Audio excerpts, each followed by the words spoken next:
Welcome to Alliance Military Database. Classified information requested.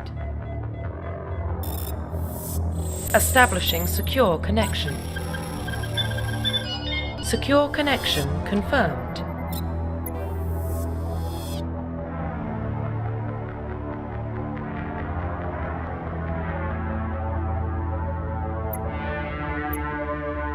Please log in to access your profile.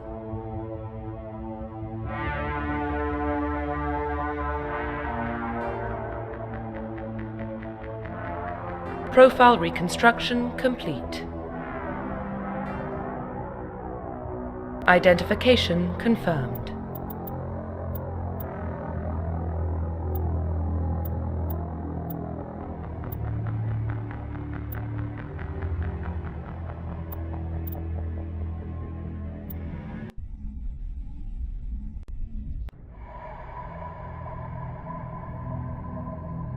Well, what about Shepard? Earthborn, but no record of his family. Doesn't have one. He was raised on the streets, learned to look out for himself. He saw his whole unit die on a cruise. He could have some serious emotional scars. Every soldier has scars. Shepard's a survivor. Is that the kind of person we want protecting the galaxy? That's the only kind of person who can protect the galaxy. I'll make the call.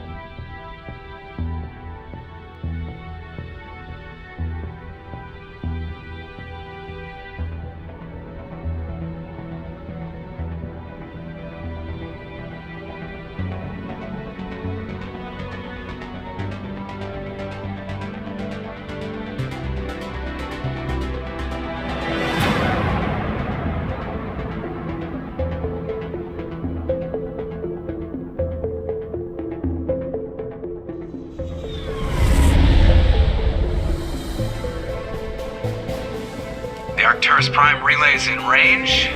Initiating transmission sequence. Commander?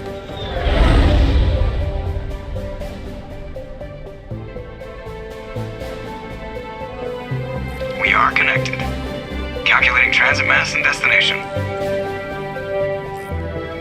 The relay is hot. Acquiring approach vector. All stations secure for transit.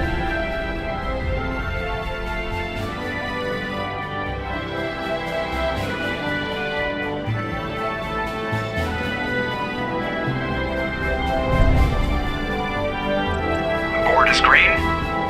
Approach run has begun.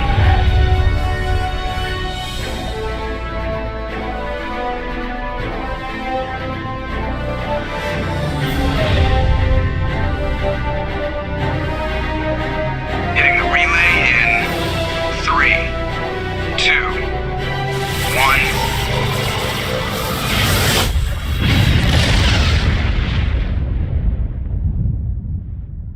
1. Thrusters. Check. Navigation. Check. Internal emissions sync engaged. All systems online. Drift. Just under 1500K. 1500 is good. Your captain will be pleased. I hate that guy. Nihilus gave you a compliment. So you hate him.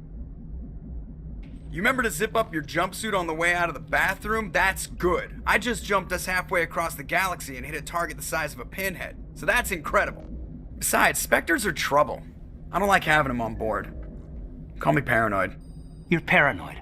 The Council helped fund this project. They have a right to send someone to keep an eye on their investment. Yeah, that is the official story. But only an idiot believes the official story. They don't send Spectres on shakedown runs. So there's more going on here than the captain's letting on. Joker, status report. Just cleared the mass relay, Captain. Stealth systems engaged. Everything looks solid. Good. Find a comm buoy and link us into the network. I want mission reports relayed back to Alliance brass before we reach Eden Prime. Aye, aye, Captain. Better brace yourself, sir. I think Nihilus is headed your way. He's already here, Lieutenant. Tell Commander Shepard to meet me in the comm room for a debriefing. You get that, Commander? He sounds angry. Something must have gone wrong with the mission. Captain always sounds like that when he's talking to me. Can't possibly imagine why. You probably don't want to keep the captain waiting, Commander. The captain's waiting for you in the comm room, Commander.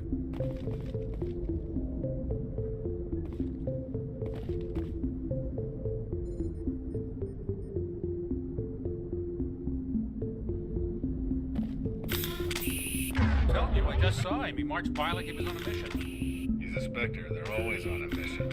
And we're getting dragged, right along with him. Relax, Presley. You're gonna give it... Congratulations, Commander. Looks like we had a smooth run.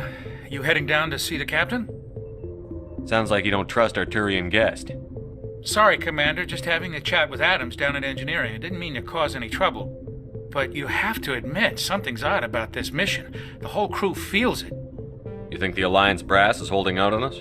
If all we're supposed to do is test out the stealth system, why is Captain Anderson in charge? And then there's Nihilus.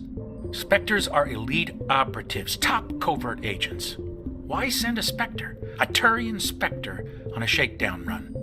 It doesn't add up. What do you know about the stealth systems? I just know it masks our location from scans and sensors. Cutting-edge technology. The Normandy's the only ship with this prototype drive. But why are we fully staffed? A skeleton crew would be cheaper, less chance of security leaks too. Plus there's Nihilus. It's pretty obvious this shakedown run is just a cover. For what? Damned if I know, Commander. We're out here on false pretenses. I'm not a fan of being left in the dark. Do you have a problem with the captain? No, sir. But I can't figure out what he's doing here. Captain Anderson is one of the most decorated Special Forces officers in the service. If he melted down all his medals, he could make a life-size statue of himself. You don't send a soldier like that on a do-nothing mission. He's treating this shakedown run too seriously. Something big is going on. You don't trust Nihilus? I don't like Turians in general. It runs in my family. My grandfather fought in the First Contact War, lost a lot of friends when the Turians hit us. That was 30 years ago. You can't blame Nihilus for that. No, I guess not. But it still makes me nervous to have a Spectre on board, especially a Turian. We're an Alliance vessel, human military, but Nihilus doesn't answer to the captain like the rest of us. Spectres operate outside the normal chain of command. And they don't come along just to observe shakedown runs. Nihilus looks like he's expecting some heavy action. I don't like it.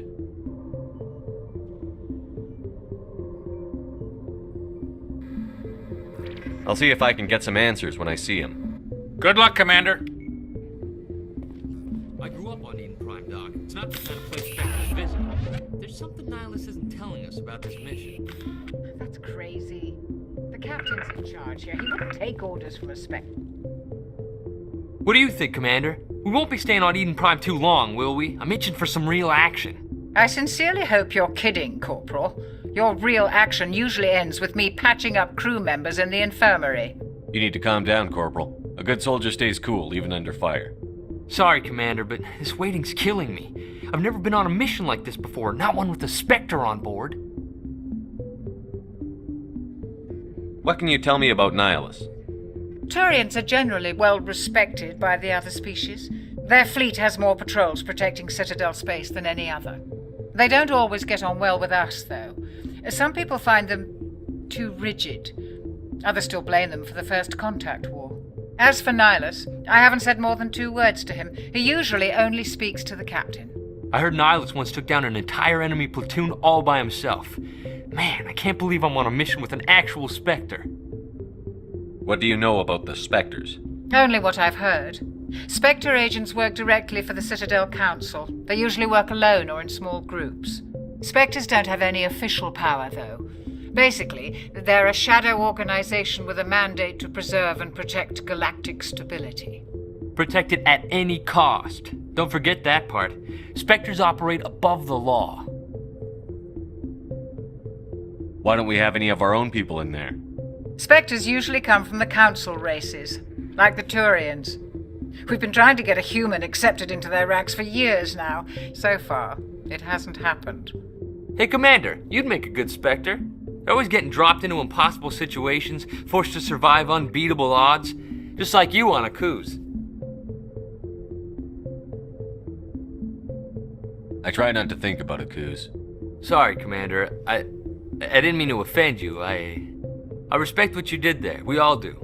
Let's not dwell on the past, Commander. Was there something else you needed? You're from Eden Prime, aren't you, Jenkins? What's it like? It's very peaceful, Commander.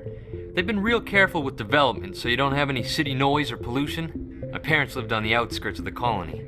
At night, I used to climb this big hill and stare across the fields back at the lights from the main settlement. It was gorgeous. But when I got older, I realized it was a little too calm and quiet for me. That's why I joined the Alliance. Even Paradise gets boring after a while. Any idea why Eden Prime was chosen as our destination? Not really sure, Commander. Eden Prime's one of our most stable colonies. Good place to take the Normandy for a shakedown run, I guess. No real danger there. There's gotta be something else going on. We've got a Spectre on board. That's why I'm so wound up. I can't wait for the real mission to start.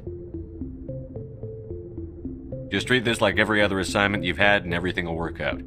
Easy for you to say. You proved yourself on Akuz. Everybody knows what you can do. This is my big chance. I need to show the brass what I can do. You're young, Corporal. You have a long career ahead of you. Don't do something stupid to mess it up. Don't worry, sir. I'm not gonna screw this up. The captain's waiting for me. Goodbye, Commander.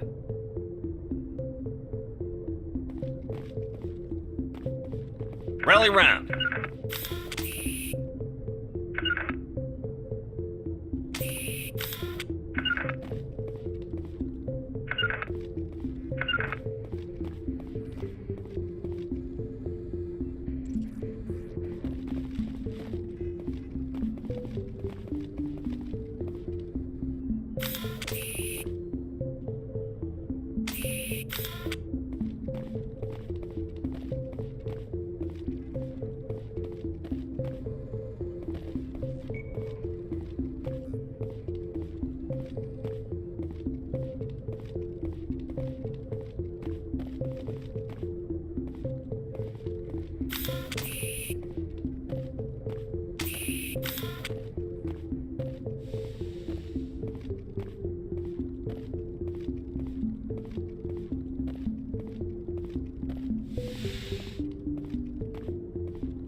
Commander Shepard, I was hoping you'd get here first. It will give us a chance to talk. The captain said he'd meet me here. He's on his way. I'm interested in this world we're going to, Eden Prime. I've heard it's quite beautiful. They say it's a paradise. Yes, a paradise. Serene, tranquil, safe. Eden Prime has become something of a symbol for your people, hasn't it? Proof that humanity can not only establish colonies across the galaxy, but also protect them. But how safe is it really? Do you know something? Your people are still newcomers, Shepard. The galaxy can be a very dangerous place. Is the Alliance truly ready for this? I think it's about time we told the Commander what's really going on. This mission is far more than a simple shakedown run. I already figured that out. We're making a covert pickup on Eden Prime. That's why we needed the stealth systems operational. There must be a reason you didn't tell me about this, sir. This comes down from the top, Commander. Information strictly on a need-to-know basis. A research team on Eden Prime unearthed some kind of beacon during an excavation. It was Prothean. I thought the Protheans vanished 50,000 years ago. Their legacy still remains. The mass relays, the Citadel, our ship drives. It's all based on Prothean technology. This is big, Shepard. The last time humanity made a discovery like this, it jumped our technology forward 200 years. But Eden Prime doesn't have the facilities to handle something like this. We need to bring the beacon back to the Citadel for proper study. Obviously, this goes beyond mere human interests, Commander. This discovery could affect every species in Council space. Why didn't we keep the beacon for ourselves? You humans don't have the best reputation. Some species see you as selfish, too unpredictable, too independent, even dangerous. Sharing that beacon will improve relations with the Council. Plus, we need their scientific expertise. They know more about the Protheans than we do. The beacon's not the only reason I'm here, Shepard. Nihilus wants to see you in action, Commander. He's here to evaluate you. What's going on, Captain? The Alliance has been pushing for this for a long time. Humanity wants a larger role in shaping interstellar policy. We want more say with the Citadel Council. The Spectres represent the Council's power and authority. If they accept a human into their ranks, it shows how far the Alliance has come. Not many could have survived what you went through on Akuz. You showed a remarkable will to live, a particularly useful talent. That's why I put your name forward as a candidate for the Spectres. Why would a Turian want a human in the Spectres? Not all Turians resent humanity. Some of us see the potential of your species. We see what you have to offer to the rest of the galaxy, and to the Spectres. We are an elite group. It's rare to find an individual with the skills we seek. I don't care that you're human, Shepard. I only care that you can do the job.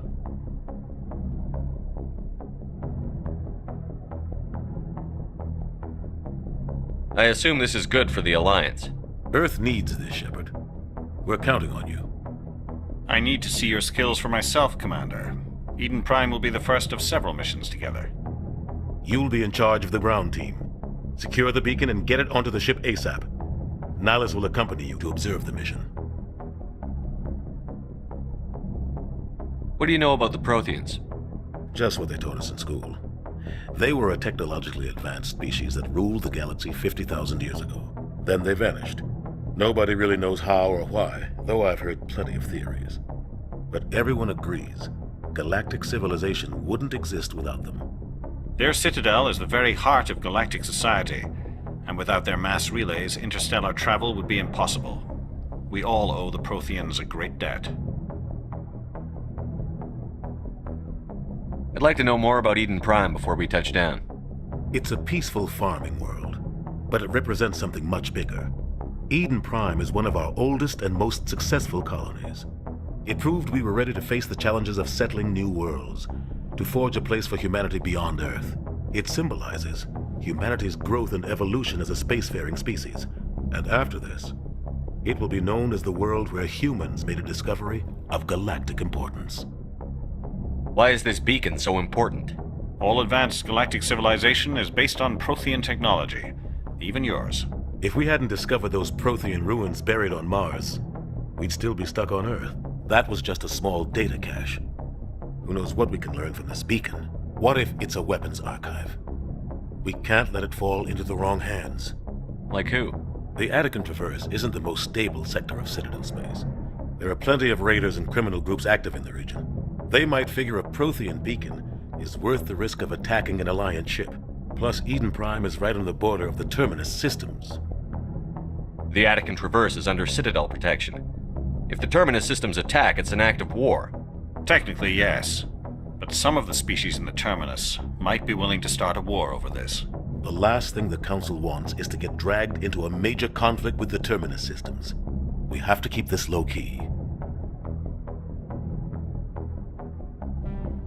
Just give the word, Captain. We should be getting close to Eden. Captain, we got a problem. What's wrong, Joker? Transmission from Eden Prime, sir. You better see this. Bring it up on screen.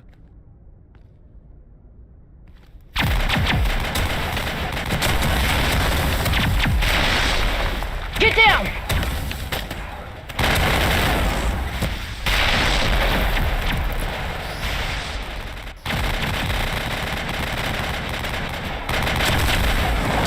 We are under attack, taking heavy casualties. I repeat, heavy casualties.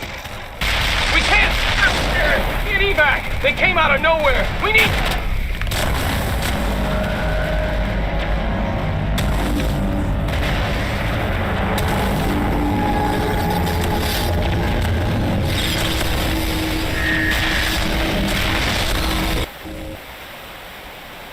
Everything cuts out after that. No comm traffic at all.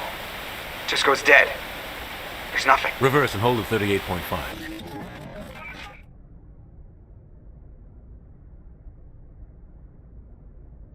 Status report. 17 minutes out, Captain. No other Alliance ships in the area. Take us in, Joker, fast and quiet.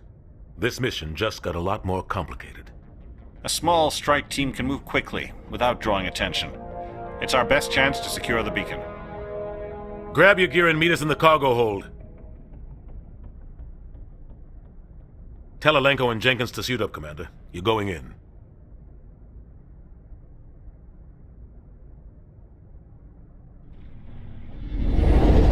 Engaging stealth systems.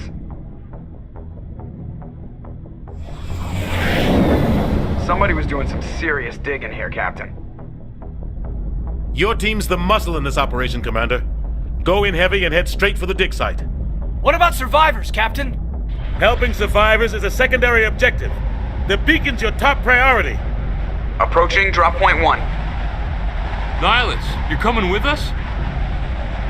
I move faster on my own. Nihilus will scout out ahead. He'll feed you status reports throughout the mission. Otherwise, I want radio silence. I don't like putting my life in the hands of a Turian, sir. Nihilus is on our side. He wants you in the Spectres, and he wants that beacon. We've got his back, Captain. The mission's yours now, Shepard. Good luck! We are approaching drop point 2.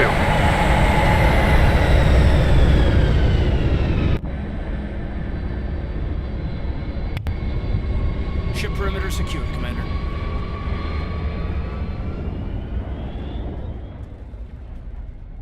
Oh, God. This place got hit hard, Commander. Hostiles everywhere. Keep your guard up.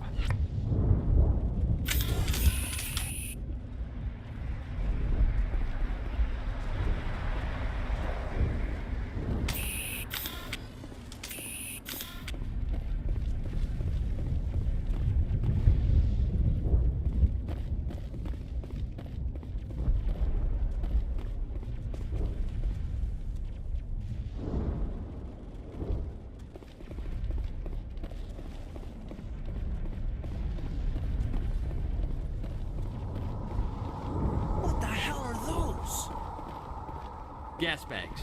Don't worry, they're harmless.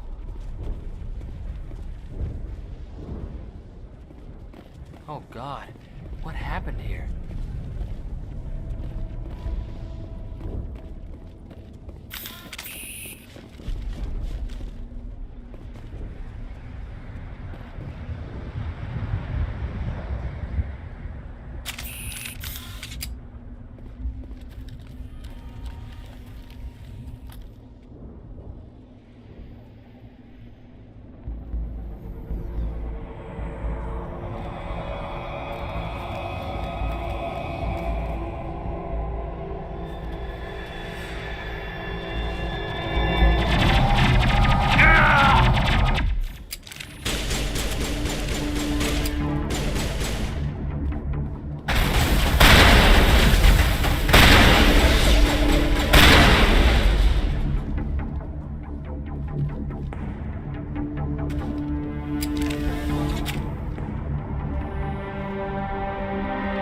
Ripped right through his shields. We're out of chance.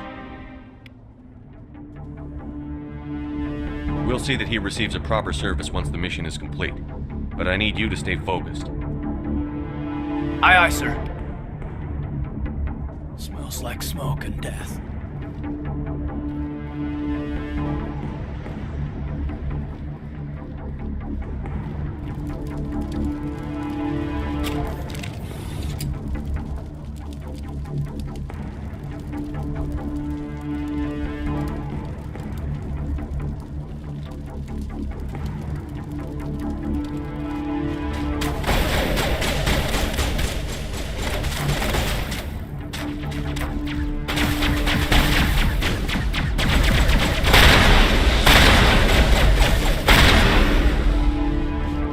Some burned out buildings here, Shepard.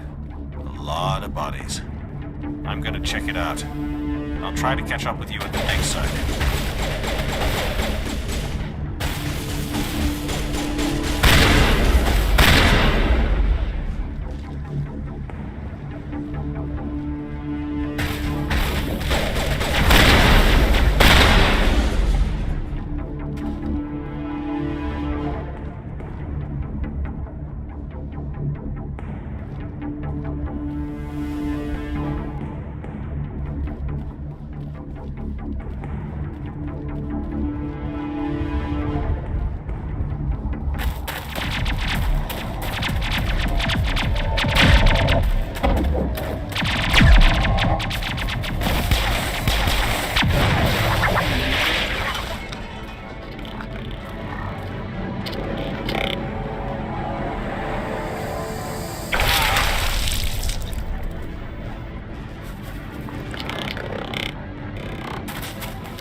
Gunnery Chief Ashley Williams of the 212.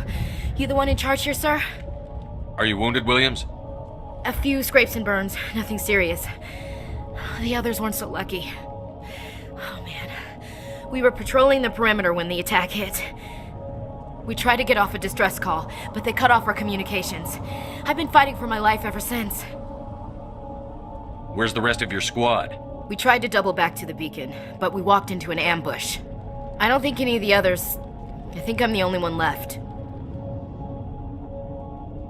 This isn't your fault, Williams. You couldn't have done anything to save them. Yes, sir. We held our position as long as we could, until the Geth overwhelmed us. The Geth haven't been seen outside the Veil in nearly 200 years. Why are they here now? They must have come for the beacon. The dig site is close, just over that rise. It might still be there. We could use your help, Williams. Aye, aye, sir. It's time for payback. What else do you know about the Geth? Just what I remember from history class back in school. They're synthetics, non-organic life forms with limited AI programming, created by the Quarians a few centuries ago. They were supposed to be a source of cheap labor, but ended up turning on the Quarians and drove them into exile. Well, after that, they just kind of disappeared behind the Perseus Veil. Nobody's really heard much from them since. Tell me everything you know about the beacon. They were doing some digging out here to extend the monorail and expand the colony. A few weeks ago, they unearthed some Prothean ruins, and the beacon. Suddenly, every scientific expert in the colony was interested. That's when they brought us in to secure the site. I don't know much about the beacon itself, but I heard one of the researchers say this could be the biggest scientific discovery of the century. What happened to the researchers at the dig site? I don't know. They set up camp near the beacon. The 232 was with them. Maybe their unit fared better than mine.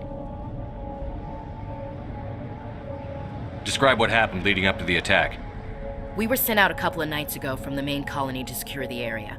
Seemed like a routine patrol, until the Geth hit us. We never knew they were coming. Have you seen a Turian Spectre around here? There aren't any Turians on Eden Prime. None that I've ever met. Not sure I'd be able to tell if one was a Spectre anyway. If you saw this guy, you'd know. Carries enough firepower to wipe out a whole platoon. Luckily, he's on our side. Sorry. Like I said, no Turians.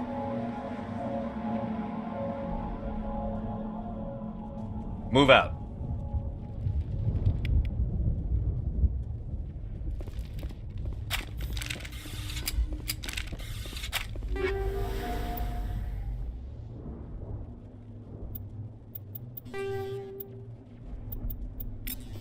The beacon's at the far end of this trench.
Impaling victims instead of just shooting them.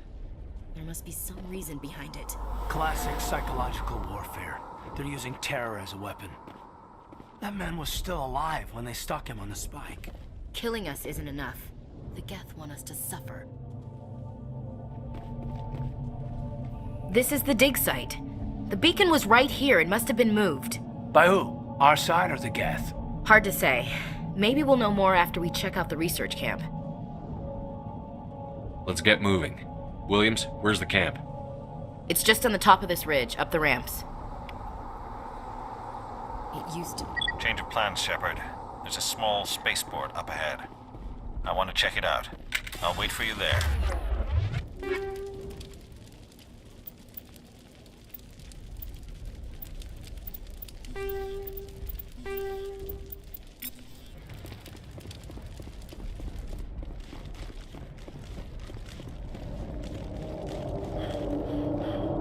Looks like they hit the camp hard.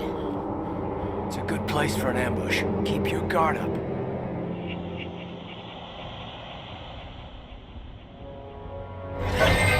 Oh god, they're still alive! What did the Geth do to them?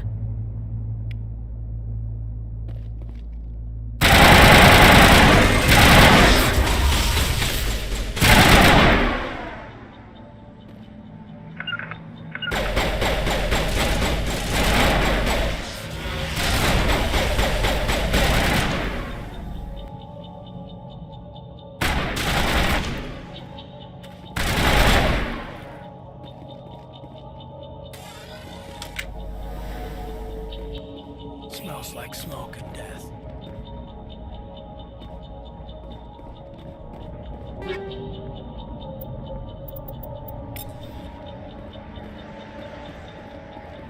Let's get the bastards.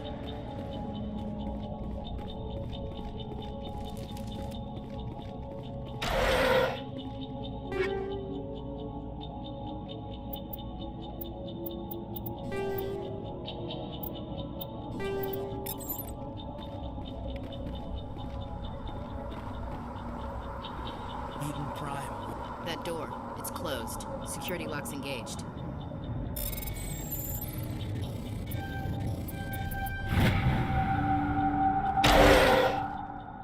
Humans. Thank the Maker. Hurry! Close the door before they come back. How did you end up in this shed? We hid here during the attack. They must have come here for the beacon. Luckily, it wasn't here. It was moved to the spaceport earlier this morning. Manuel and I stayed behind to pack up the camp. When the attack came, the Marines held them off long enough for us to hide.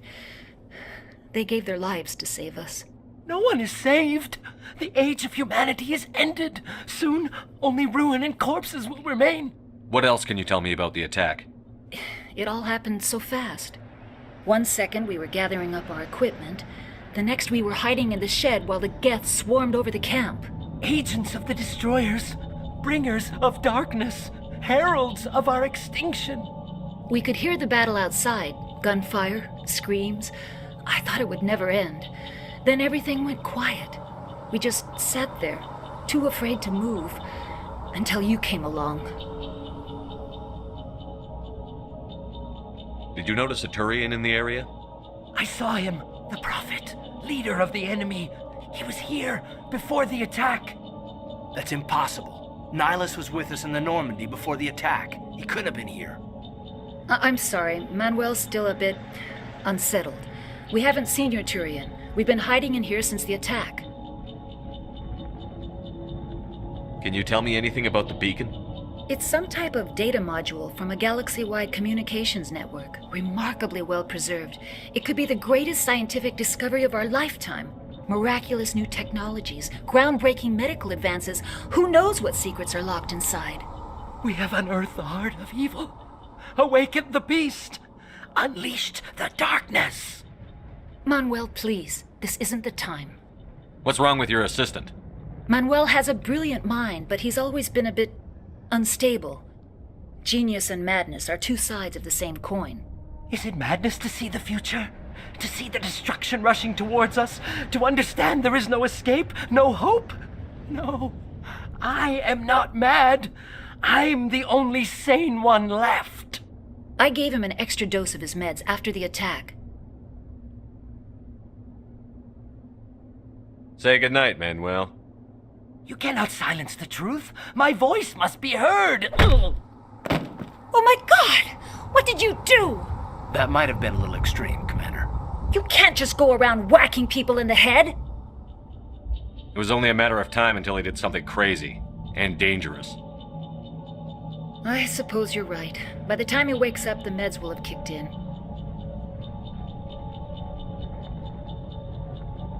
Williams, take us to the spaceport. Good luck, Commander.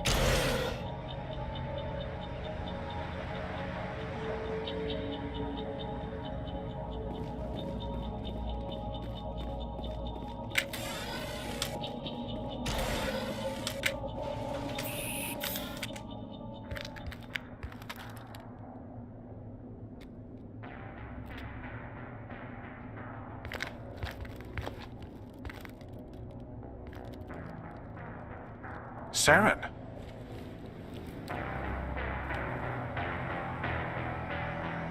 Nihilus. This isn't your mission, Saren. What are you doing here? The Council thought you could use some help on this one. I wasn't expecting to find the Geth here. The situation's bad. Don't worry. I've got it under control.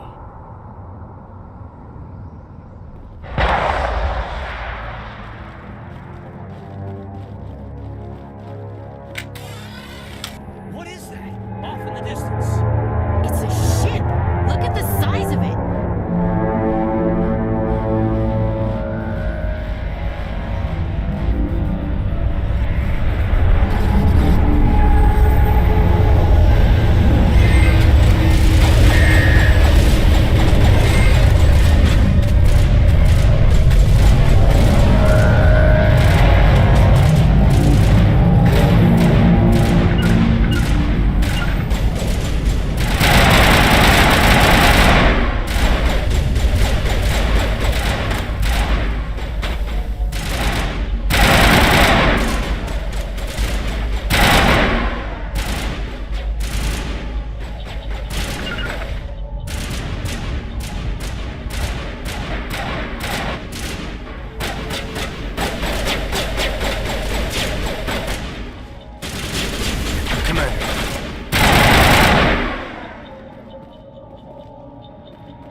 Something's moving, over behind those crates. Wait! Don't shoot! I'm one of you! I'm human! Sneaking up on us like that nearly got you killed.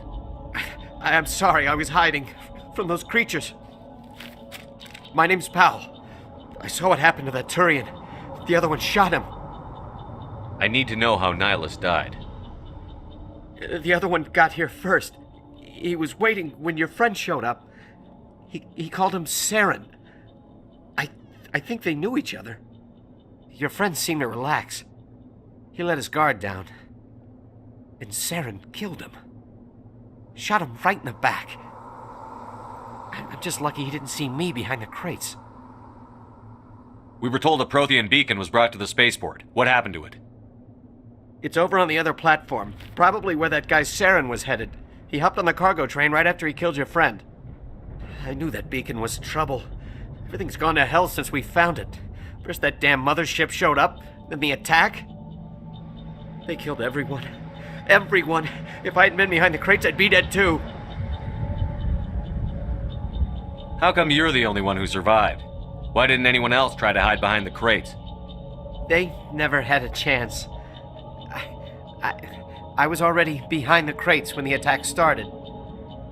Wait a minute. You were hiding behind the crates before the attack? Sometimes I need a nap to get through my shift. I sneak off behind the crates to grab 40 winks where the supervisor can't find me. You survived because you're lazy? If you hadn't snuck off for that nap, you'd probably be dead just like all the others. Yeah, I guess. I don't really want to think about it. Tell me about this mothership you saw. I've never seen anything like it before. It was huge. Landed over near that platform. The whole place got dark as it came down. And it was making this noise, this sound that bored right into your brain. That's what woke me up. The attack came a few minutes later. We need to find that beacon before it's too late. Take the cargo train. That's where the other Turian went. I can't stay here. I need to get away from all this. Check your targets. Could be friendlies.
Set the charges. Destroy the entire colony.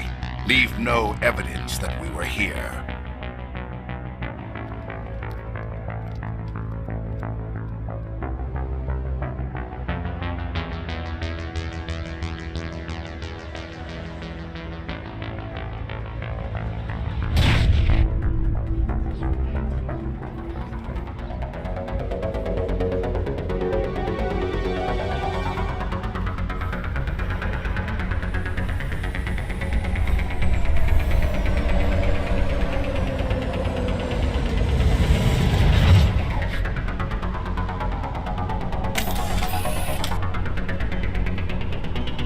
Demolition charges. The Geth must have planted them. Hurry! We need to find them all and shut them down!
We should move.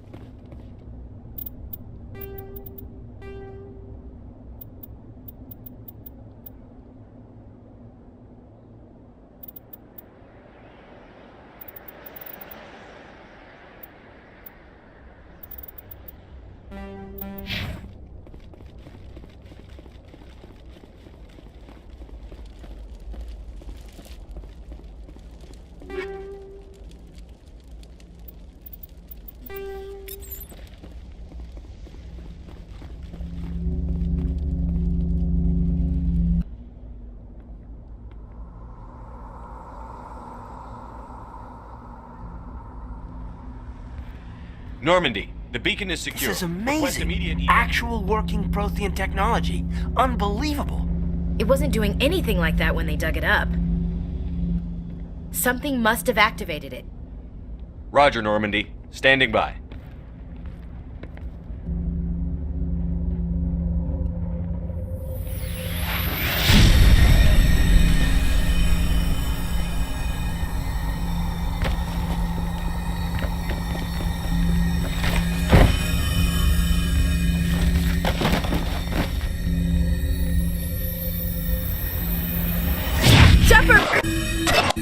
Don't touch him! Too dangerous!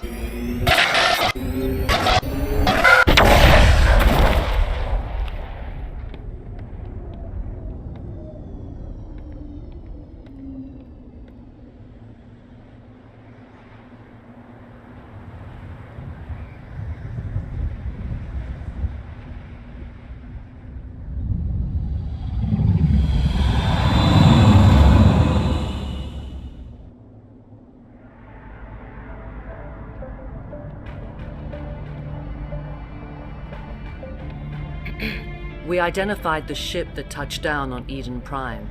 The Normandy, a human alliance vessel. It was under the command of Captain Anderson. They managed to save the colony. And the beacon. One of the humans may have used it.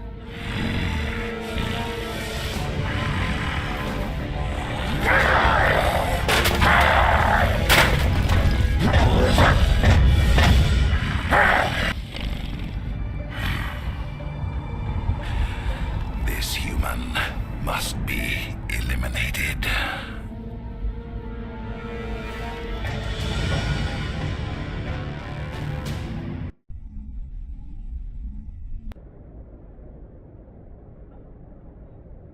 Dr. Chakwas, I think he's waking up.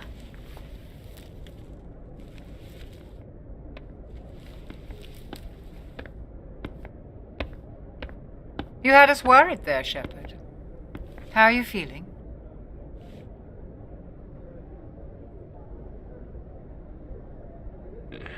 Like the morning after shore leave. How long was I out? About 15 hours. Something happened down there with the beacon, I think. It's my fault. I must have triggered some kind of security field when I approached it. You had to push me out of the way. You had no way to know what would happen. Actually, we don't even know if that's what set it off. Unfortunately, we'll never get the chance to find out. The beacon exploded. A system overload, maybe. The blast knocked you cold. The lieutenant and I carried you back here to the ship.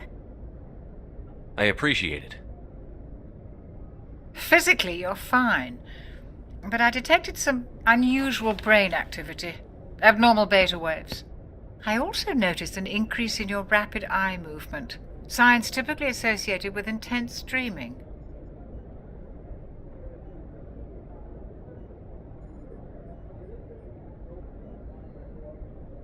I saw... I'm not sure what I saw. Death? Destruction? Nothing's really clear. I better add this to my report. It may...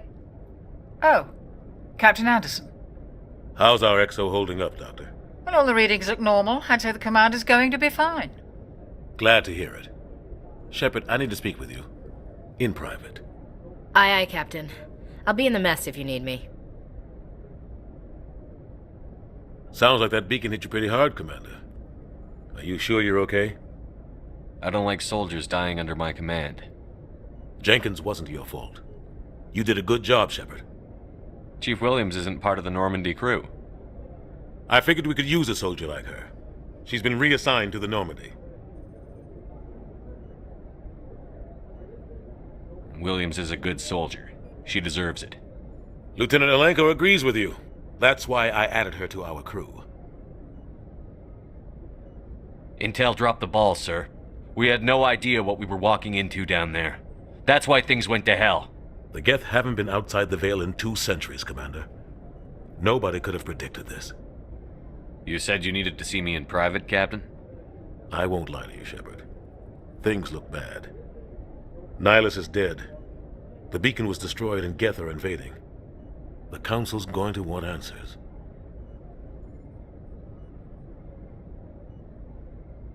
I didn't do anything wrong, Captain. Hopefully the Council can see that. I'll stand behind you and your report, Shepard. You're a damned hero in my books. That's not why I'm here. It's Saren, that other Turian. Saren's a Spectre, one of the best, a living legend. But if he's working with the Geth, it means he's gone rogue. A rogue Spectre's trouble. Saren's dangerous, and he hates humans.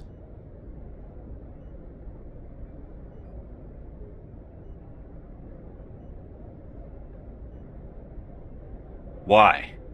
He thinks we're growing too fast, taking over the galaxy. A lot of aliens think that way. Most of them don't do anything about it. But Saren has allied himself with the Geth. I don't know how, I don't know why. I only know it had something to do with that beacon.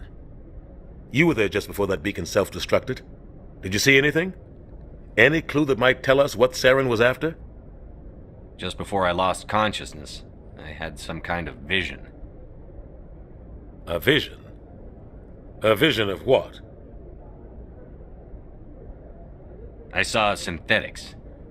Geth, maybe. Slaughtering people. Butchering them.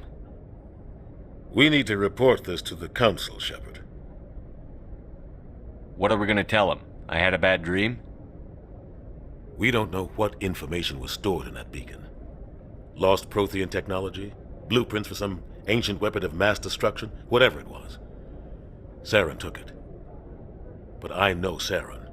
I know his reputation is politics. He believes humans are a blight on the galaxy. This attack was an act of war. He has the secrets from the beacon. He has an army of Geth at his command, and he won't stop until he's wiped humanity from the face of the galaxy.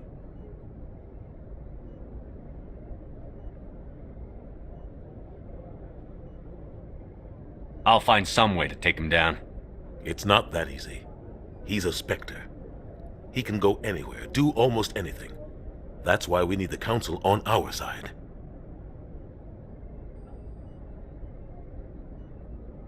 We prove Saren's gone rogue, and the Council will revoke his Spectre status. I'll contact the Ambassador and see if he can get us an audience with the Council. He'll want to see us as soon as we reach the Citadel. We should be getting close. Head up to the bridge and tell Joker to bring us into dock.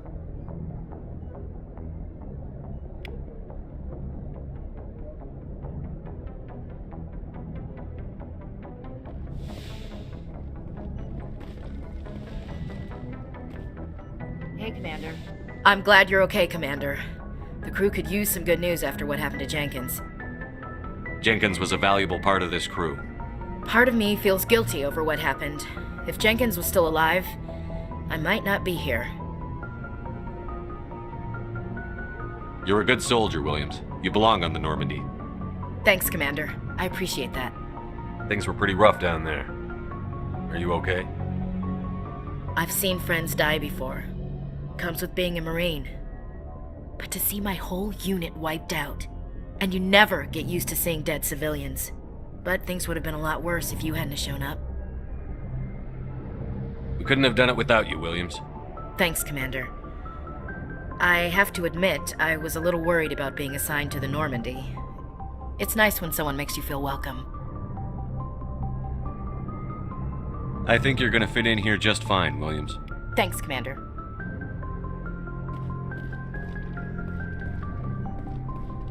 Glad to see you're okay, Commander.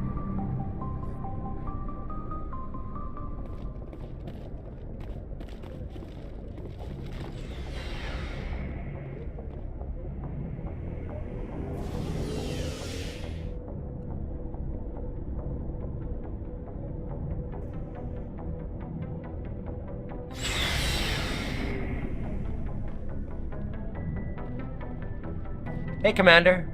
Looking for some extra supplies before you head out? What have you got? Whatever you want. Armor, weapons, mods. It's not standard Alliance issue, but that's not necessarily a bad thing. Well, as long as you don't mind paying for it. Why should I pay you for my weapons and armor? My stuff doesn't come from the Alliance. I have to purchase it myself, and it's not cheap. Hell, the licenses alone have set me back more than I'd like. But no licenses, no goods. Without the goods, I'm out of a job.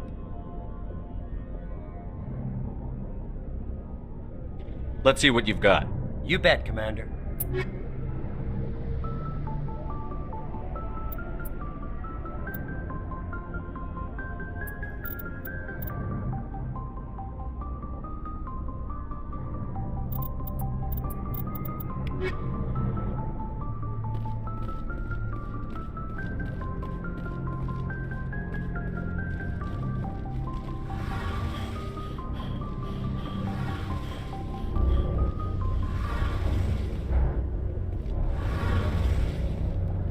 shame about Jenkins, Commander.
Yes, Commander? Is there something you need? How did you end up serving on an Alliance ship? I enlisted right out of med school. Earth always seemed boring to me. Too safe, too secure. I figured the colonies were teeming with exotic adventure. I wanted to travel the stars, tending the wounds of tough soldiers with piercing eyes and sensitive souls.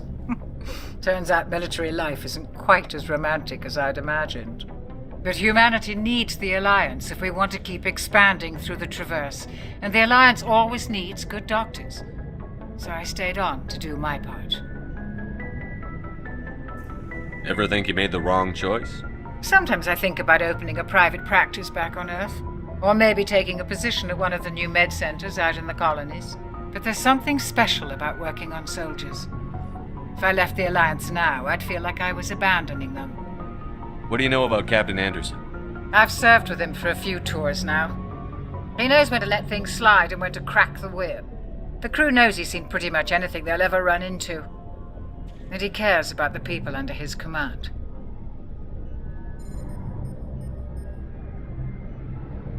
How well do you know the Lieutenant?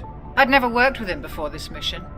But he has an impressive service record, over a dozen special commendations. Tends to keep to himself, though. Maybe because of the headaches. It's not easy being an L2. What does that have to do with it? Well, most biotics now use the L3 implants. Lieutenant Alenko was wired with the old L2 configuration. Sometimes there are complications. What kind of complications? Severe mental disabilities, insanity, crippling physical pain. There's a long list of horrific side effects. Caden's lucky. He just gets migraines. I should go. Goodbye, Commander.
I'm glad you're okay, Commander. Losing Jenkins was hard enough on the crew.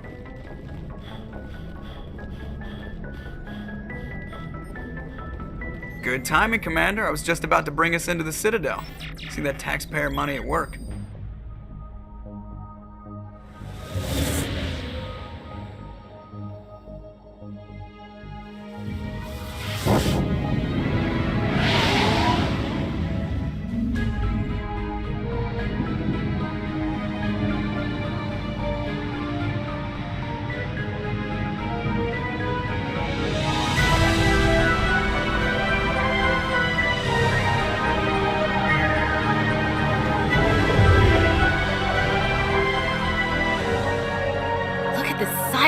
ship?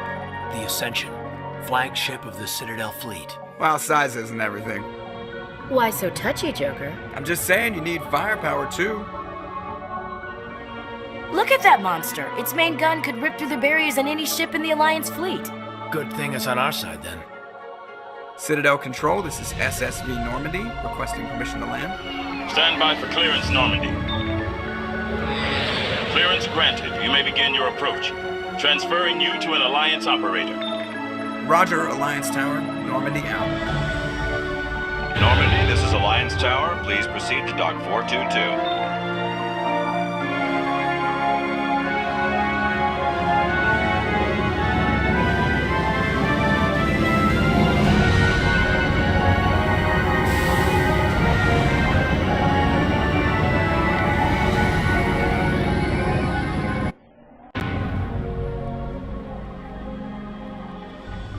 This is an outrage! The Council would step in if the Geth attacked a Turian colony? The Turians don't found colonies on the borders of the Terminus systems, Ambassador. Humanity was well aware of the risks when you went into the Traverse. What about Saren? You can't just ignore a rogue Spectre. I demand action! You don't get to make demands of the Council, Ambassador. Citadel Security is investigating your charges against Saren. We will discuss the CSEC findings at the hearing, not before. Captain Anderson, I see you brought half your crew with you. Just the ground team from Eden Prime, in case you had any questions. I have the mission reports. I assume they're accurate? They are. Sounds like you convinced the Council to give us an audience. They were not happy about it. Saren's their top agent. They don't like him being accused of treason.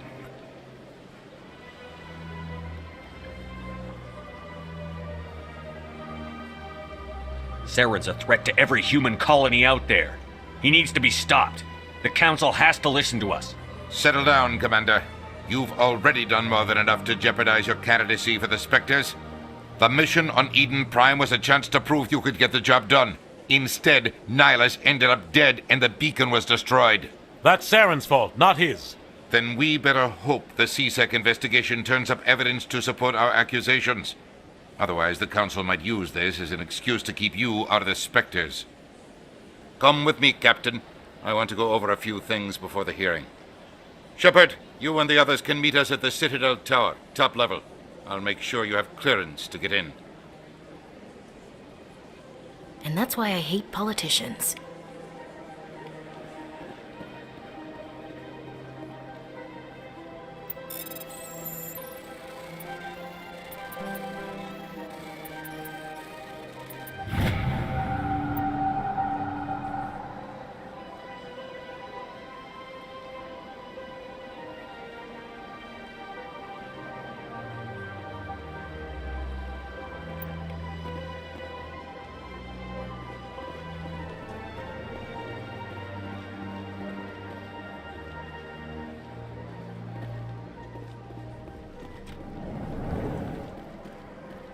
I understand what you're saying, but these allegations are very serious. I can't just...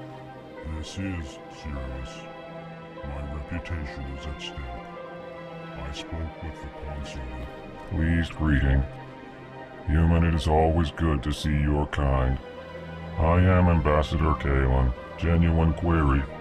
Is there something I can do for you this day? Why do you explain what you're about to say? Our people communicate less through words and more through scent and slight movements.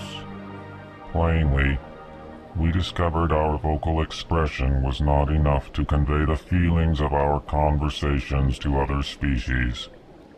Why do you bother, Kalen? These Earth Clan don't really care about our ways.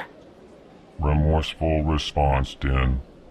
You don't truly believe that, and if you do, I am very sorry for you. Tell me more about your species. Genuine enthusiasm. I delight in telling the history of my people. It is agreeable to share our culture with others. Tell me about the history and origins of the Elcor. The Elcor were just beginning to explore Council space when the Asari first made contact with us. With their help, we discovered the relay closest to our system, and from there the Citadel.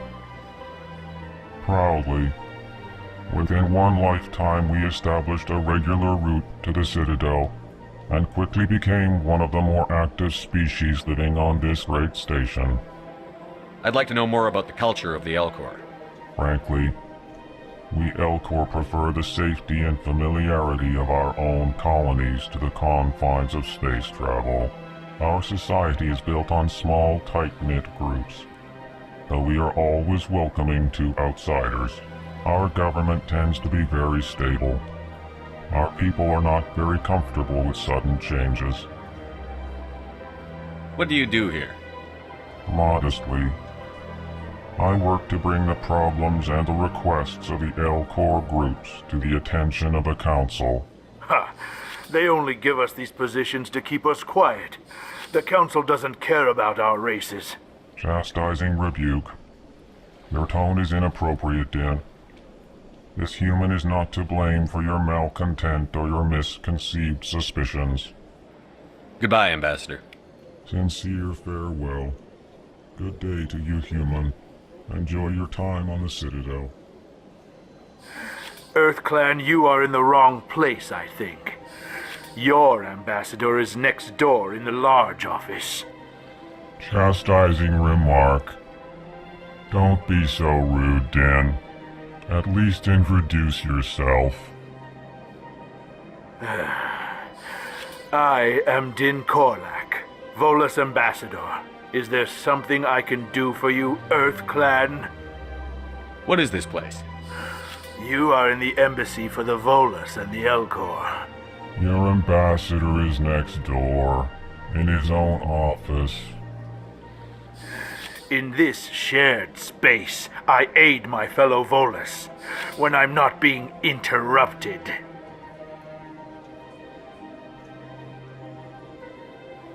I'd like to know more about the Volus. I'm sure our history and culture would bore you, EarthClan.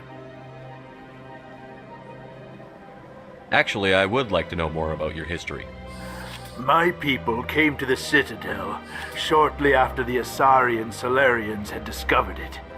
We were instrumental in establishing a standardized galactic economy.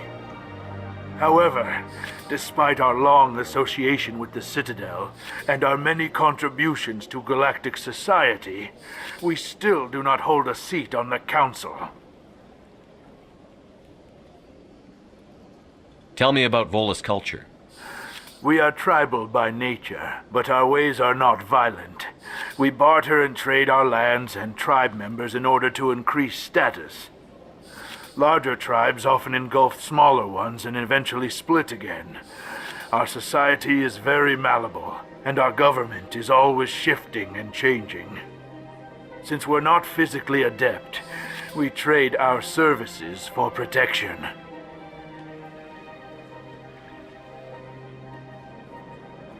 What is it you do here? I look out for the best interests of the Volus people. No easy task considering how often we are overlooked by the Council. Chastising rebuke, Din. The Council favors your species greatly. You are naive. The EarthClan will be invited to the Council long before our species will.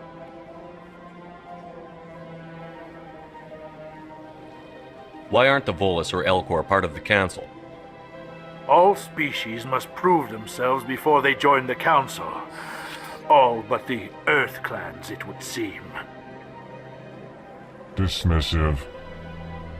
Ignore the Volus ambassador, human. He is incorrect in his assessment. Really? How long have we been waiting? How long do you think we'll continue to wait? Bah, this talk is wasted on the humans. You seem to have a bit of a chip on your shoulder, Din. You humans are new to the Citadel, and yet the Council has granted you great favor. Chastising rebuke, Din. Your species has always been granted many concessions. Volus territory has expanded tenfold since coming to the Citadel. Details. We still have no real say in the decisions that affect Citadel space. Goodbye, Ambassador. Yes, yes. Good day, Earth Clan.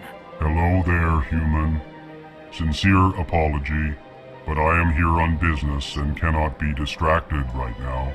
You seem distressed. Is there something I can do to help? Alarmed response. You overheard that, did you? This is all going so wrong, and it is the Asari consort's fault. She's the one who started all this. What did this Asari do to get you so upset? I cannot speak more about this problem. It is too sensitive. Suffice it to say, she has compromised my authority as a diplomat. Where can I find this Asari consort? She is across the bridge from here. Her offices are easy enough to spot. Good day, human.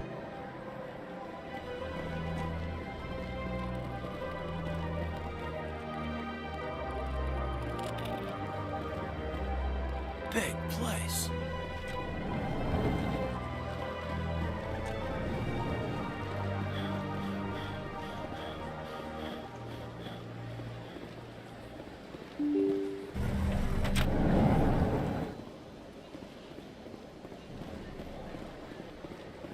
Welcome to the Presidium. Allow me to be your guide.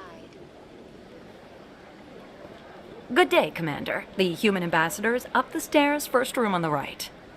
You know who I am? Yes, I receive reports on all newly arrived dignitaries and notable people. What is this place? This is the Presidium. More specifically, you are at the Citadel embassies.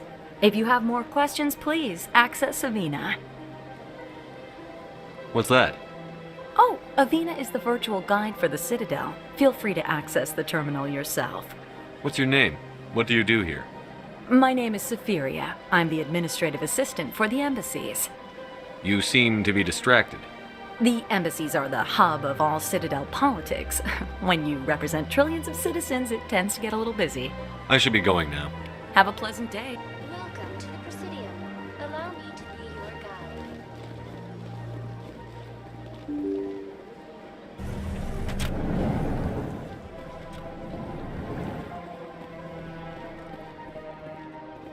I can't believe I landed a job here. This place is fantastic.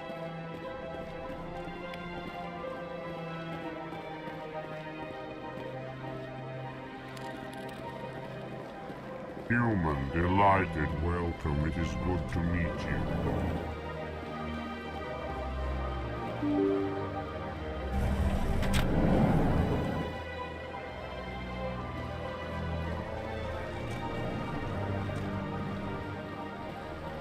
Commander Shepard, I didn't expect to see you here.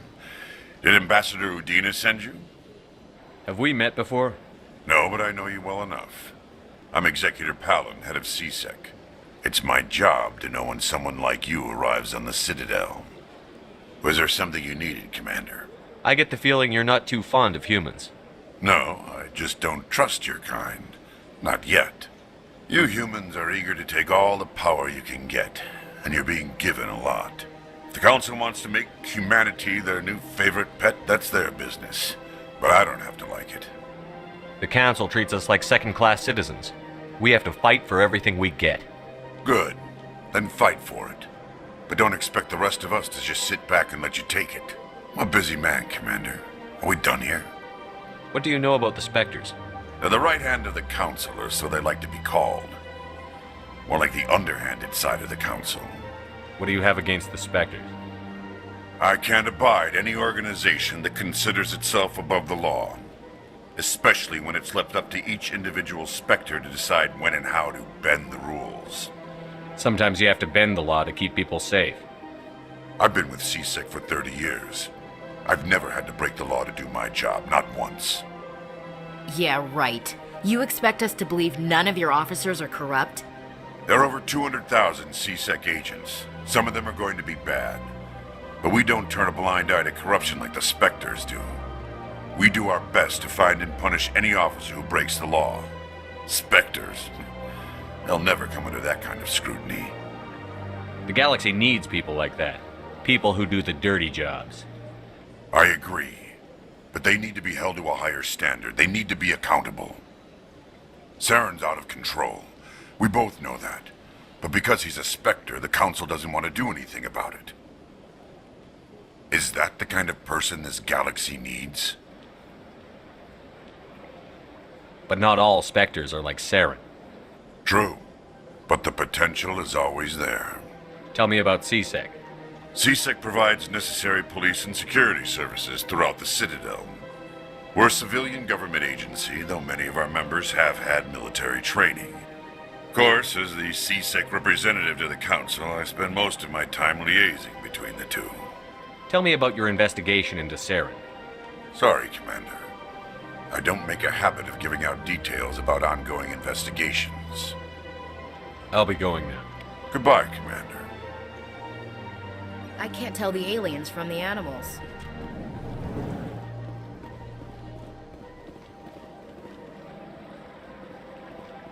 What do you want? Oh, Commander.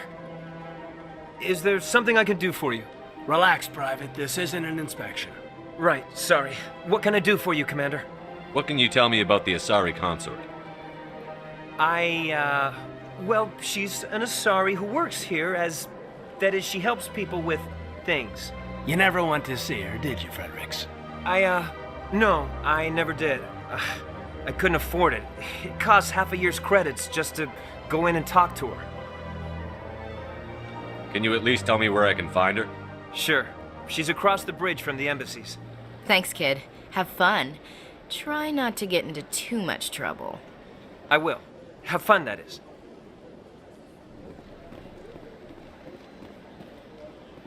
I don't have time to talk now. I'm very busy.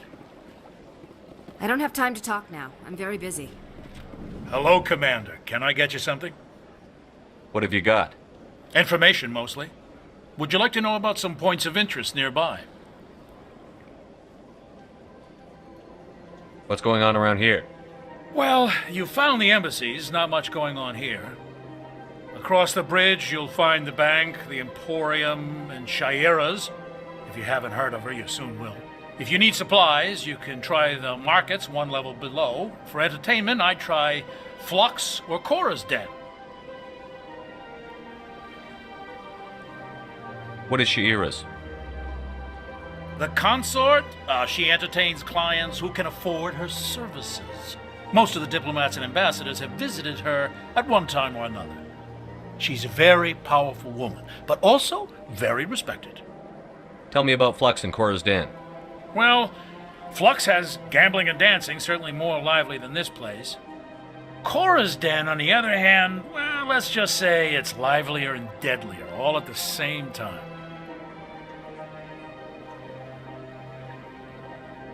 Goodbye. So long, Commander. Have a pleasant day.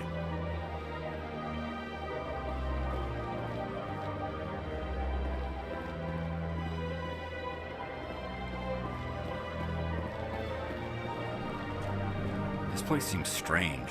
I wish there were more humans around.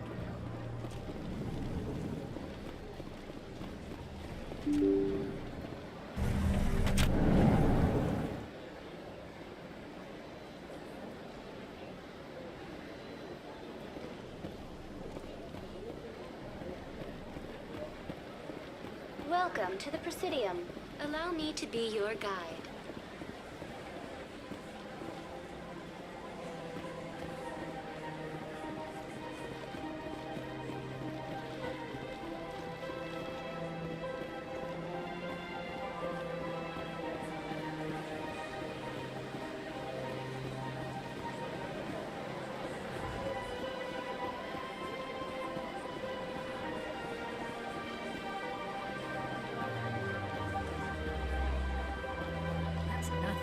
I've had my office rearranged 5 times. Welcome. I am Naylina. I don't recognize you as one of our expected clients today. Would you like me to see when the consort will be able to meet with you? Can't I just go in? I'm afraid not. Yeah, you must understand there are many who seek the consort services. But if you wish to leave your name, she'll make every effort to meet with you. Commander Shepard, with the Alliance Navy. Excellent. You should hear something in 3 or 4 months. Nobody's worth that much of a wait. Well, that's not for me to judge. I have your name and you'll be contacted. Is there anything else? What do you do here, Nelina? I'm one of the consort's acolytes. Many of the people here today will not see the consort, but they expect to be attended to just the same. It's our job to ensure that they leave contented. What exactly do you attend to? Well, each acolyte has her unique abilities. Some soothe with song, others with conversation. As much as possible, we seek to match the needs of our clients to the skills of our acolytes. My specialty is touch. My fingertips can find every tension point in your body and relieve it. I'd like to try out your services. Excellent. I'll add you to our client list. We should be able to see you in 3 or 4 months. What is the consort? What does she do? It's difficult to explain. She's many things to many people and something different for each. Some seek her for advice, some for entertainment, others still for pleasure. Most of the time, our clients won't realize what they were seeking until after she has provided it for them. You make her sound like some kind of oracle. No, not in the usual sense. She's merely a woman with remarkable compassion and a generous spirit. I suggest you make an appointment and see for yourself. I think I'm done here. Oh, well, I hope you'll return again in the future. We always enjoy seeing new clients. Nelina. Yes, Shaira? Send the commander up to see me. I wish to speak with him. Yes, of course, mistress.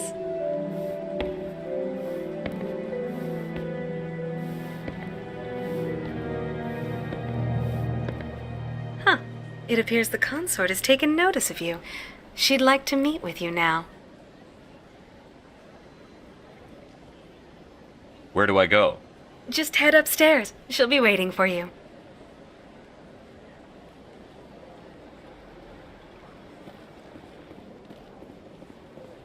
I see even the humans find the consort irresistible. Welcome. It is a pleasure. This is my first time. I can't believe I didn't come sooner. You're with the Alliance? My brother's a private back on Earth.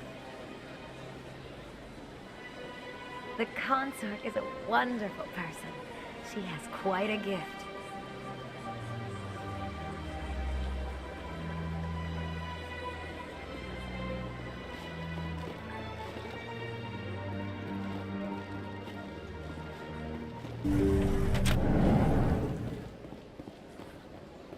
That is close enough, Commander. I've heard a great many things about you since your arrival here in our citadel.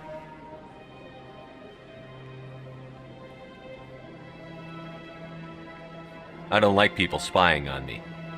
I apologize, Commander. I make it my business to know when important people arrive on the station. Many of them become clients. But that is not why I asked you here. I have a certain problem that could use your expertise. Maybe I can help.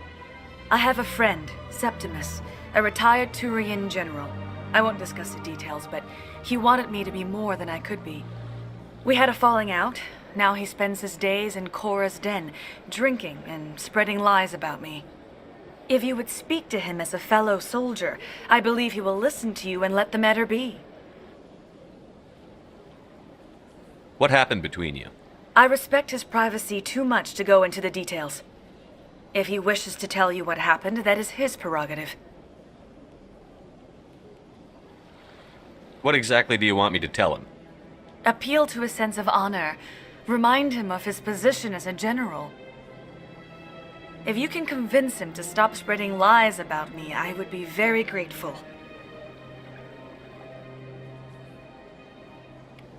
Now I must ask you to take your leave. I have many clients waiting to see me.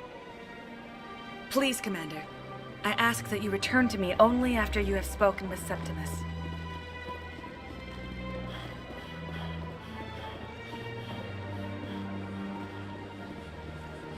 I have to admit I'm a little nervous. That's understandable. Many are a little unsure what to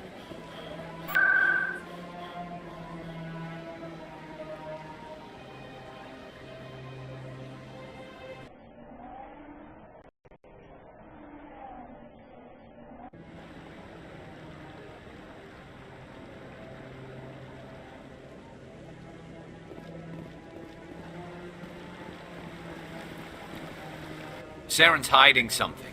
Give me more time. Stall them. Stall the council? Don't be ridiculous. Your investigation is over, Garrus.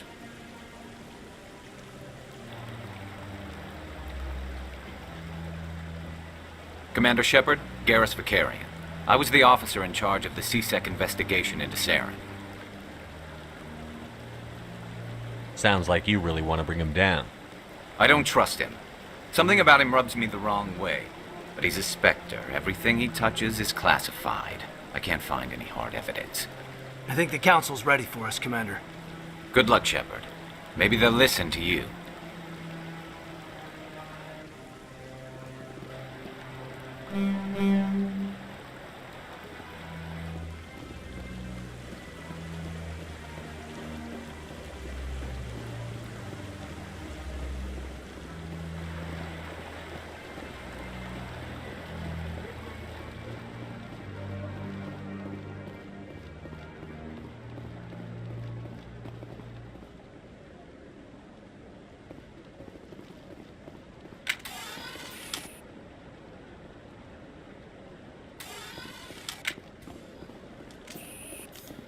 Don't be ridiculous.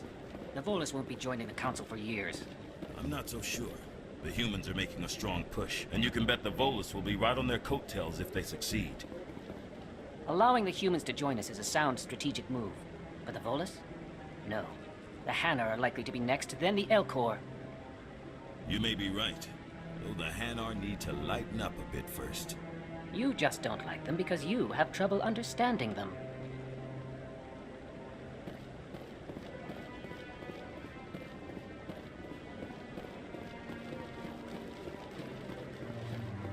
The hearing's already started. Come on.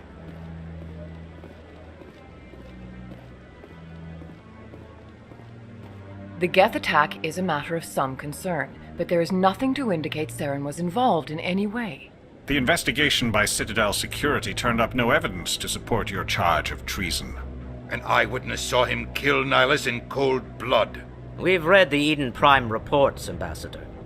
The testimony of one traumatized dock worker is hardly compelling proof. I resent these accusations. Nihilus was a fellow Spectre and a friend. That just let you catch him off guard. Captain Anderson, you always seem to be involved when humanity makes false charges against me. And this must be your protege, Commander Shepard, the one who let the beacon get destroyed. The mission to Eden Prime was top secret. The only way you could know about the beacon was if you were there. With Nihilus gone, his files passed on to me. I read the Eden Prime report. I was unimpressed. But what can you expect from a human?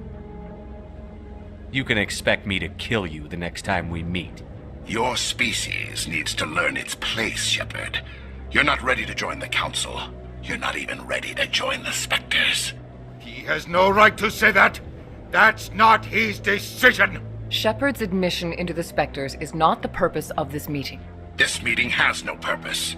The humans are wasting your time, Counselor, and mine.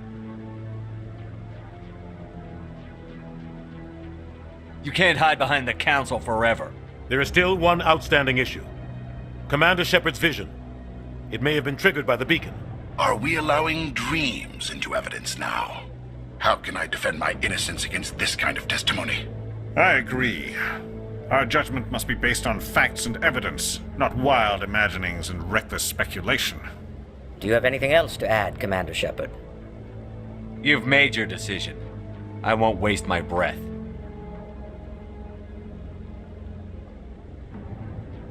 The Council has found no evidence of any connection between Saren and the Geth. Ambassador, your petition to have him disbarred from the Spectres is denied. I'm glad to see justice was served. This meeting is adjourned.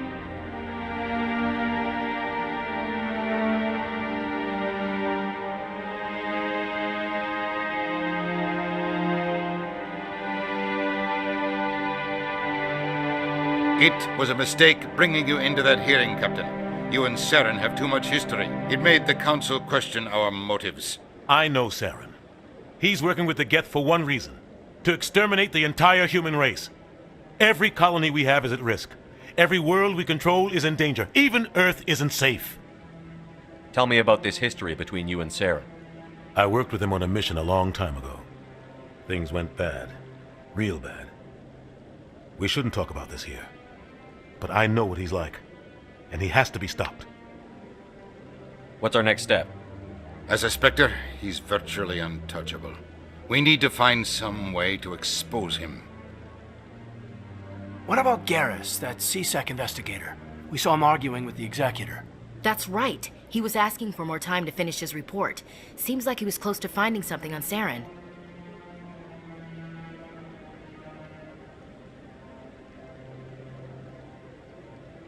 Any idea where we could find him? I have a contact in CSEC who can help us track Garrus down. His name is Harkin. Forget it. They suspended Harkin last month, drinking on the job. I won't waste my time with that loser. You won't have to. I don't want the Council using your past history with Saren as an excuse to ignore anything we turn up. Shepard will handle this. You can't just cut Captain Anderson out of this investigation. The Ambassador's right. I need to step aside. I need to take care of some business. Captain, meet me in my office later. Harkin's probably getting drunk at Cora's Den. It's a dingy little club in the lower section of the wards. Maybe there's another way to find evidence against Saren. You should talk to Barla Vaughn over in the financial district. Rumor has it he's an agent for the Shadow Broker. The Shadow Broker? An information dealer. Buys and sells secrets to the highest bidder. I've heard Barla Vaughn's one of the top representatives. He might know something about Saren, but his information won't come cheap.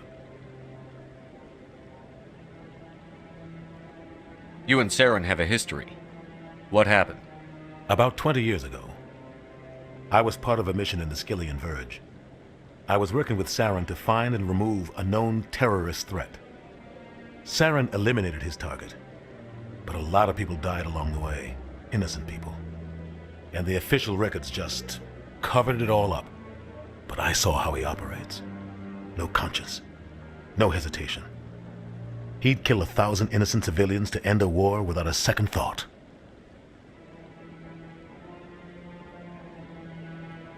Killing innocents doesn't end wars, it causes them. I know how the world works, Commander. Sometimes you're forced to make unpleasant decisions, but only if there's no other way. Saren doesn't even look for another option. He's twisted, broken. He likes the violence, the killing. And he knows how to cover his tracks.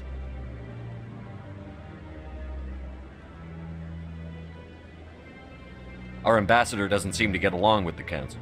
He's just frustrated. The Council's always preaching that we need to be part of the galactic community. But for them, it's a one-way street. They want us to expand and settle unstable regions like the Skillian Verge and the Attican Traverse. But when we run into trouble, they don't want to help us out. Everyone knows it's only a matter of time until we get a seat on the Council. The Ambassador just thinks it should happen sooner rather than later. And I agree.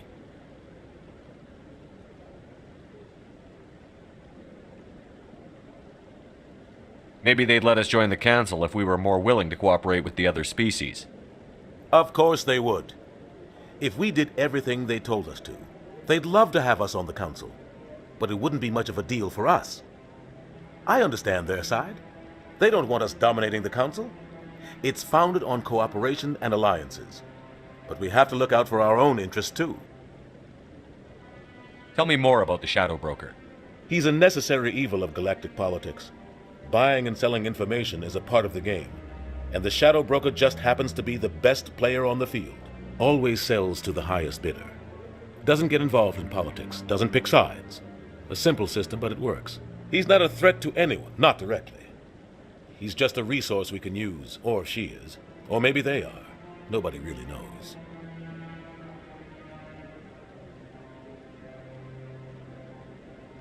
Tell me about Barlavon. He specializes in moving large sums of money without leaving a paper trail. A financial genius, doesn't do anything illegal, but he knows all the loopholes. He's got an impressive client list. Ambassadors, diplomats, specters. That's probably why the Shadow Broker uses him. I should go. Good luck, Shepard. I'll be over in the ambassador's office if you need anything else.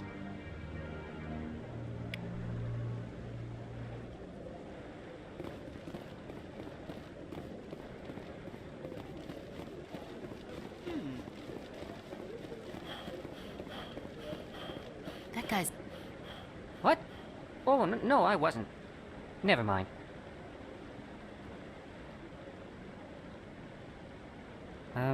Yes, is there something you want? Why are you so interested in the Keepers? Keepers? I've got no interest in the Don't get coy. I know what I saw. I'm not so sure I should be talking to you about this. Just tell me what you're doing. I'm not here to get you into trouble. All right. I guess it wouldn't hurt to tell you. I'm using a small scanner to gather readings on the Keepers. So far I've had mixed results. I find it difficult to get near the creatures. Why were you being so secretive about it, though? Well, technically we're not supposed to disturb the Keepers. I don't really think my scanning disturbs them, but the authorities might disagree. I'd like to do it more openly, but it's not really worth getting arrested over. I could help you out. I'm not worried about the authorities. I don't even know who you are. I'm Commander Shepard, with the Alliance military. Well, I suppose I could use the help. You'll need this. It's the scanning device I developed. Activate it each time you see a Keeper. All collected data will automatically upload to my database. I'll even send a few credits your way for each unique scan. What are you doing with the data once you've scanned it? Trying to learn whatever I can about the Keepers. We see them working everywhere, yet we know so little about them. I'm a scientist. I want to know what makes them tick. I should get going then. Yes, I have much work myself. So long, and good luck with the scanning.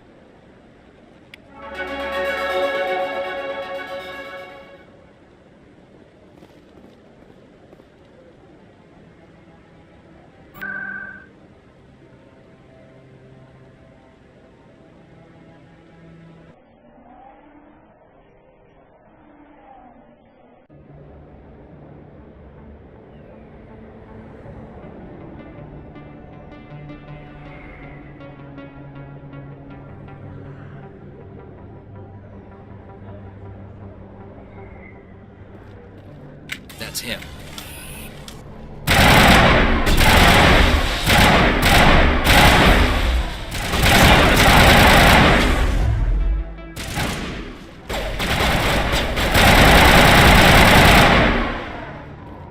Those were Saren's men. All targets down. Get down!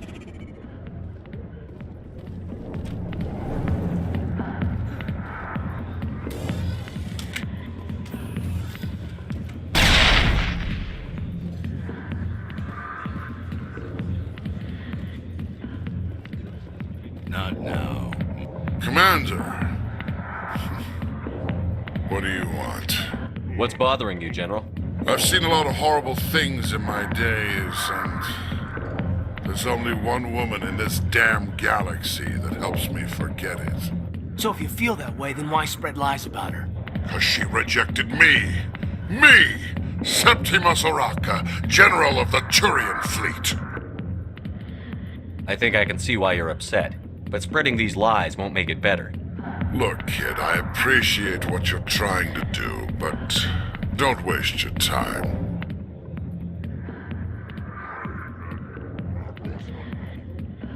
You need to start acting like a general if you want to beat this. I spent all my life acting like a general, and what did it get me? Huh? No, those days are over. I'll just be what I am, a tired, lonely, worn-out soldier. Do you really want to be remembered this way? No, I'd rather not be remembered at all. But I see your point. So you think it's that easy? Just straighten up and act like a general? I don't think it could hurt. Huh. Maybe you're right, Commander. Shaira's worth the effort. Even if she won't have me back. This is no place for someone of your stature, General. All right. I'll go to her. After I've had a cold shower or two. Say, you're a bright kid. Would you be interested in earning a few extra credits? What do you want me to do? There's an Elcor diplomat out there who believes Shaira gave up his secrets. Why does he think that? Because I told him. Look, I just need you to convince him of the truth. What makes you think he'll believe me? You'll bring him proof. Take this datapad. It shows where I got my info. It will exonerate Shaira and convince the Elcor.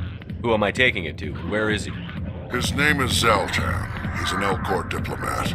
He's over in the embassies complaining about Shaira. Well, here's to soldiers acting like soldiers. Thanks, Commander. You know, you might make a good general yourself one day. Hard to imagine a general like that getting so... Back off, Rex. Fisk told us to take you down if you showed up. What are you waiting for? I'm standing right here. This is Fisk's only chance. If he's smart, he'll take it. He's not coming out, Rex. End of story. This story is just beginning.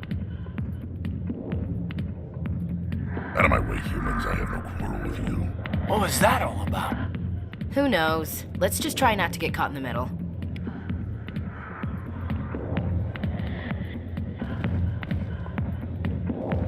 Alliance military. I could have been a Marine, you know. Instead, I joined the goddamn Citadel security. Biggest mistake of my life. Harkin, right? I was told you could help me find someone. A Turian C-Sec officer named Garrus. Garrus? You must be one of Captain Anderson's crew. Poor bastard, still trying to bring Saren down, huh?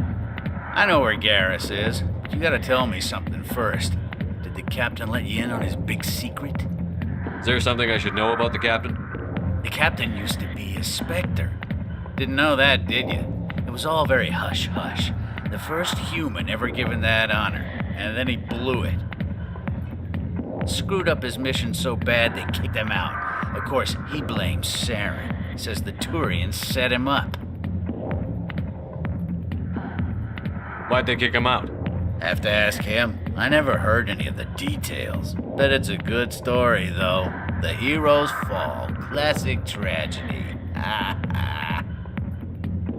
You said they covered all this up. How'd you hear about it? I spent 20 years working cases here on the Citadel. People on this station love to talk.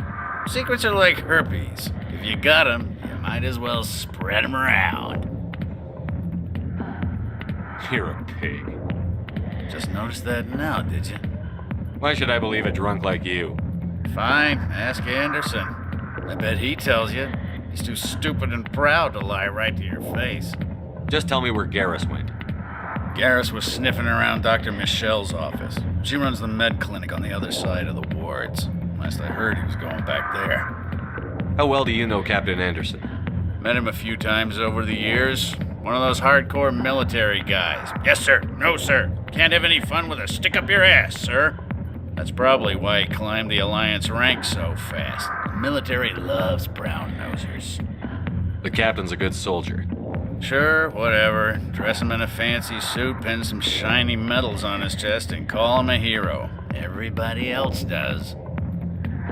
But if he's so great, why'd the Spectres kick him out? Why'd you go ask him about that? You need to look in a mirror. Sober up and take some responsibility for yourself. Save your sermons. This ain't no church. What's it like working for C-Sec? You mean, what was it like? The executor suspended me without pay. Recurring violations. C-Sec was keeping a file on me. Can you believe that? Every mistake I ever made went into the books. Get a little rough with a suspect, note in the file. Have a couple of drinks on duty, note in the file. Skim a couple of credits off a drug bust, note in the file. It's a goddamn witch hunt. You got off easy, if you ask me. What the hell do you know? Working for C-Sec isn't like being a Marine. People get pissed off if we shoot somebody. Investigations, inquiries, rules, regulations. Every day I plow through enough red tape to choke a rhino. That's how you gotta be to do this job. So don't talk to me about right and wrong. You soldiers got it easy. What do you know about Garrus? Damn hothead is what he is. Still figures he can save the world. Always bucking heads with the Executor. He'll pay for it soon enough. The Executor loves to put us lowly field agents in our place. Just look what happened to me. I'm out of here. Yeah, good. Go. Let me drink in peace. The back rooms are private, reserved for Fist and his friends. Who's Fist? He owns this club, but the customers have to stay out front. What did that other Krogan want? Rex? Personal matter. Not real chatty, is he? Goodbye. Enjoy the club.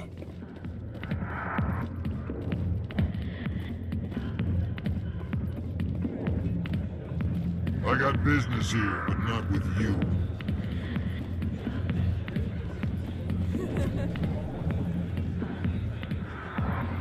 Why didn't Captain Anderson tell us he used to be a Spectre? Maybe it's not true. Parkin's an ass. Bet he's just messing with our heads. Probably right. Still, I'd like to hear what the captain has to say about all this.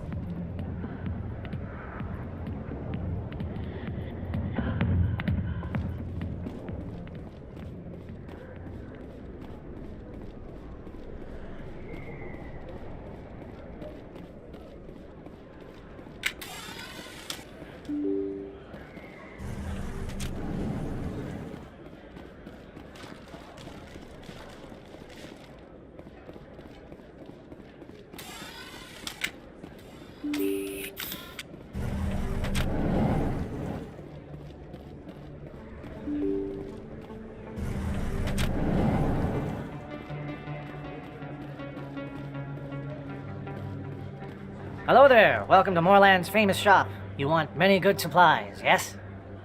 Goodbye. Yes, all right then. Good tidings to you, human.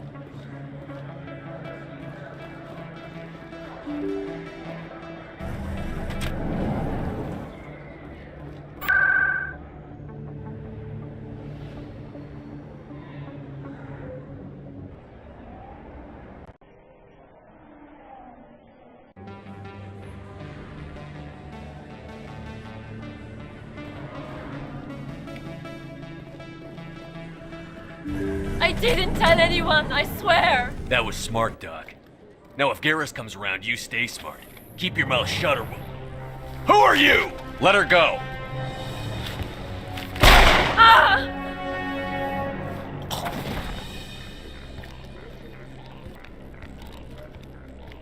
Hostile contact!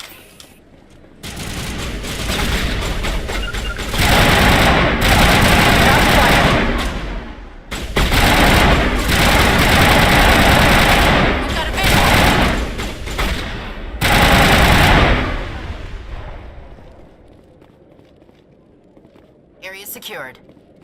Too many lights, too much noise. Perfect timing, Shepard. Gave me a clear shot at that bastard. You took him down clean. Sometimes you get lucky. Dr. Michelle, are you hurt? No, I'm okay. Thanks to you. All of you. I know those men threatened you, but if you tell us who they work for, we can protect you. They work for Fist. They wanted to shut me up, keep me from telling Garrus about the Quarian. Does this have anything to do with the investigation into Saren? I think it might. Dr. Michelle, tell us what happened. A few days ago, a Quarian came by my office. She'd been shot, but she wouldn't tell me who did it. I could tell she was scared, probably on the run. She asked me about the Shadow Broker. She wanted to trade information in exchange for a safe place to hide. Where is she now? I put her in contact with Fist. He's an agent for the Shadow Broker. Not anymore. Now he works for Saren. and the Shadow Broker isn't too happy about it. Fist betrayed the Shadow Broker? That's stupid even for him. Saren must have made him quite the offer. That Quarian must have something Saren wants. Something worth crossing the Shadow Broker to get. What else can you tell me about the Quarian? I'm not sure. Like I said, she wanted to trade information for a place to hide. She didn't... Wait a minute. Geth. Her information had something to do with the Geth. She must be able to link Saren to the Geth. There's no way the Council can ignore this. Time we paid Fist a visit. This is your show, Shepard. But I want to bring Saren down as much as you do. I'm coming with you. You're a Turian. Why do you want to bring him down? I couldn't find the proof I needed in my investigation, but I knew what was really going on. Saren is a traitor to the Council and a disgrace to my people. Welcome aboard, Garrus. You know, we aren't the only ones going after Fist. The Shadow Broker hired a Krogan bounty hunter named Rex to take him out. Yeah, we saw him in the bar. A Krogan might come in handy. Last I heard, he was at the CSEC Academy. What's he doing there? Fist accused him of making threats. We brought Rex in for a little talk. If you hurry, you can catch him at the Academy before he leaves. Move out.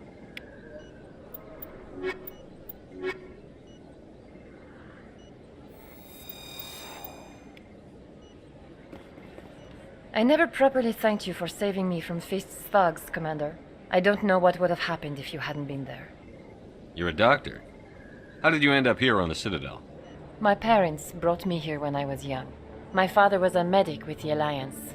I chose to keep the medical tradition alive, but not the military. Fixing up wounded soldiers isn't my idea of fun. I'll be going now. Goodbye, Commander. Nice talking to you.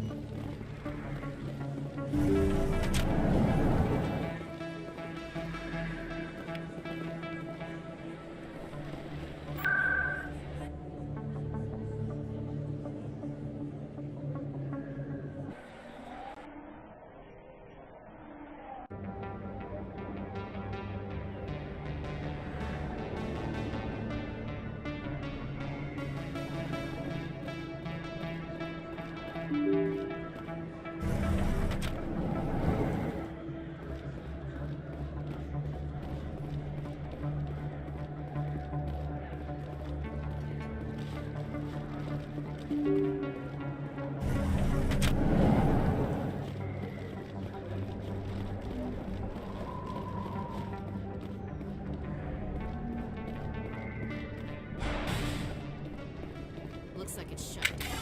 Fist knows we're coming. Hostile contact! Take cover!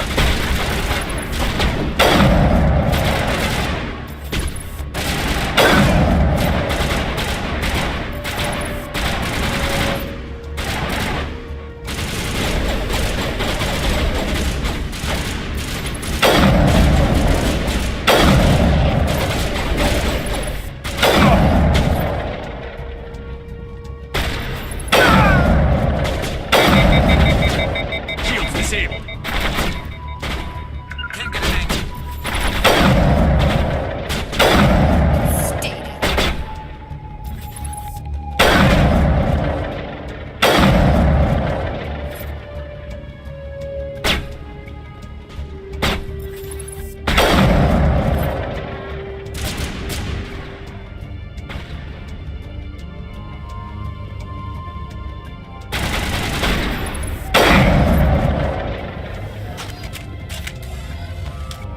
All targets down. Look out! Stop right there. Don't come any closer.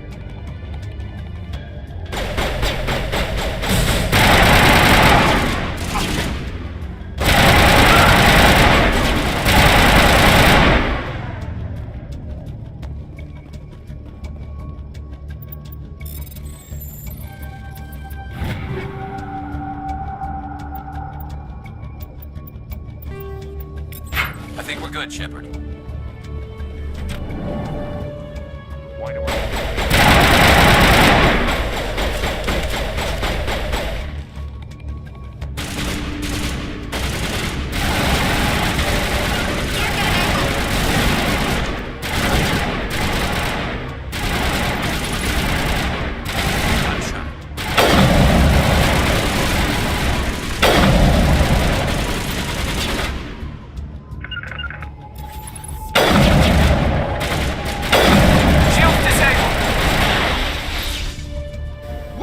Don't kill me, I surrender! Where's the Quarian? She's not here. I don't know where she is. That's the truth. He's lying.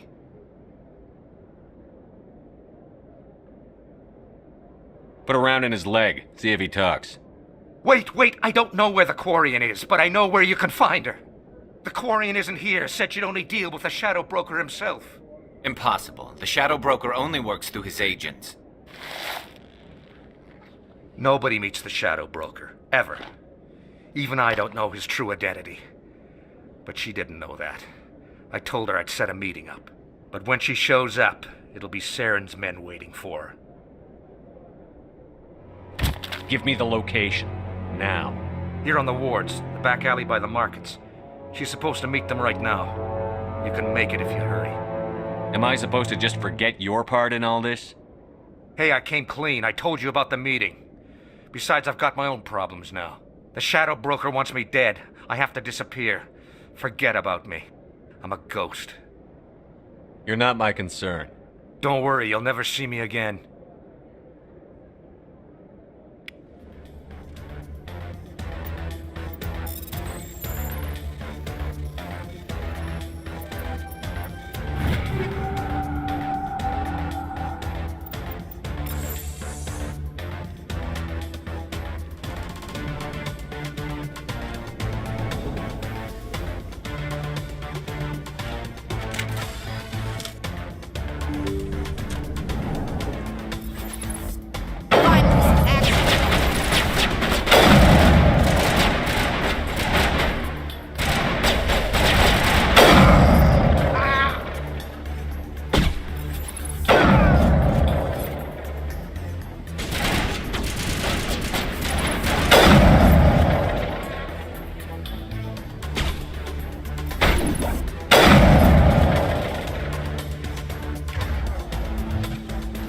Perimeter clear.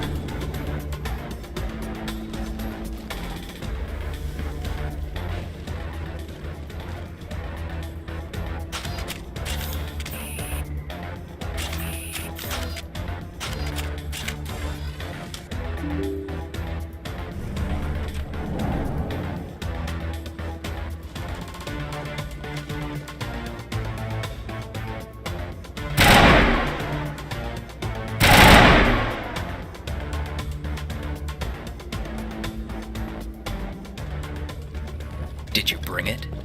Where's the Shadow Broker? Where's Fist? They'll be here. Where's the evidence? No way. The deal's off.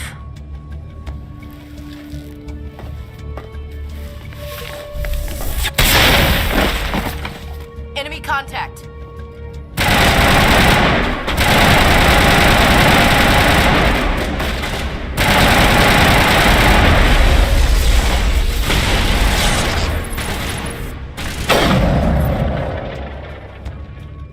Fist set me up. I knew I couldn't trust him. Were you hurt in the fight? I know how to look after myself. Not that I don't appreciate the help. Who are you? My name's Shepard. I'm looking for evidence to prove Saren's a traitor. Then I have a chance to repay you for saving my life. But not here. We need to go somewhere safe. The ambassador's office.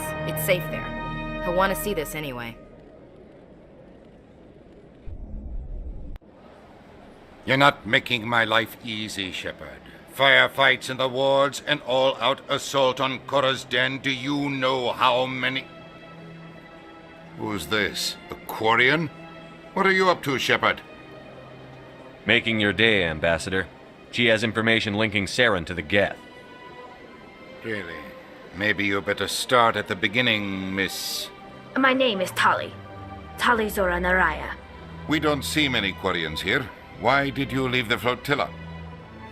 I was on my pilgrimage. My rite of passage into adulthood.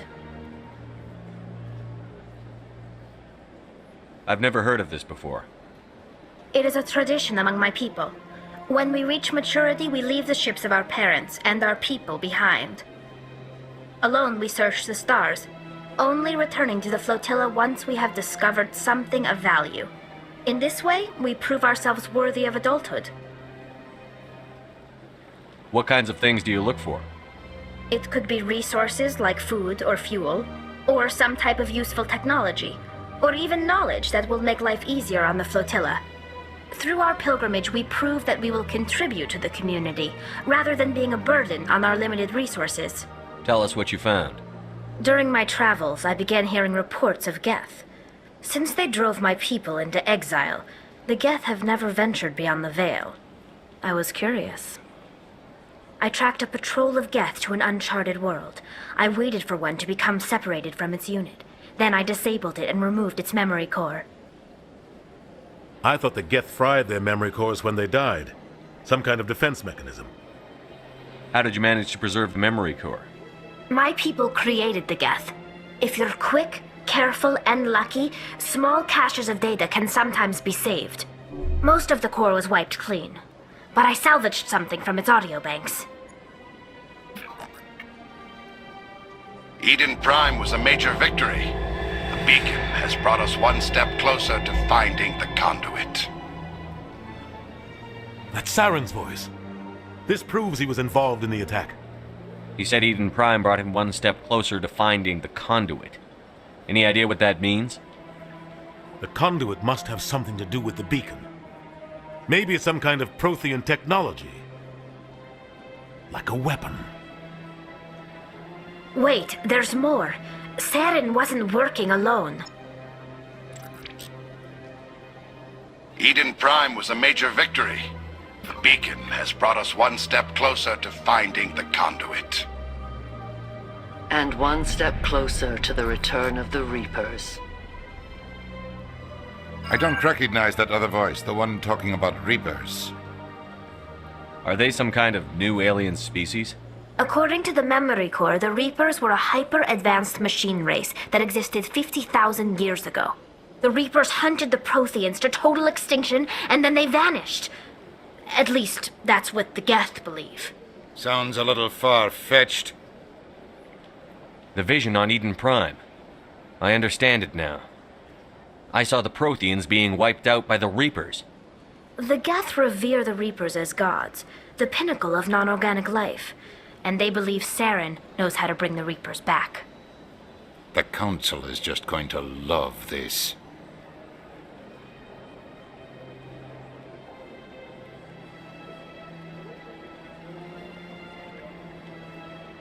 The Reapers are a threat to every species in Citadel space. We have to tell them. No matter what they think about the rest of this, those audio files prove Saren's a traitor. The Captain's right. We need to present this to the Council right away. What about her, the Quarian? My name is Tali. You saw me in the alley, Commander. You know what I can do. Let me come with you. I thought you were on your pilgrimage. The pilgrimage proves we are willing to give of ourselves for the greater good. What does it say about me if I turn my back on this? Saren is a danger to the entire galaxy. My pilgrimage can wait. I'll take all the help I can get. Thanks. You won't regret this.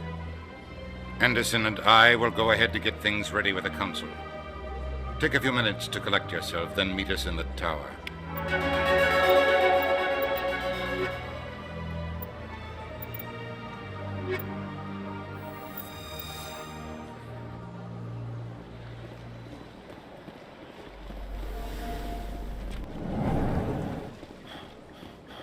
Strange greeting, human. This is really not a good time. I know who revealed your secret. It was a Turian named Septimus. Unbelieving, I know this Septimus, and he could not learn my secrets. The only way he could learn them is from the Asari consort. Not true. Look at this. Confused. This is difficult to fathom. If the Turian could learn this on his own, dismayed, anyone can discover my secret. Septimus is a powerful man, and it wasn't easy for him to find. Relieved. I suppose you are correct, human. Thank you for this information. Startled realization. I must speak with the consort. She will be most displeased with my actions. Anxious request. Please, human, if you will excuse me, I must go now. I'm sure she'll forgive you. It was an honest mistake. Doubtful. Perhaps you are right, human. I can only hope so. Thankful. That was a great thing you did, Commander. Approving. You see, Din, not all humans are as you say. I'm sure. Surprised welcome. You have returned, human. Genuine inquiry. What may I do for you this day? Goodbye, Ambassador. Sincere farewell. Good day to you, human.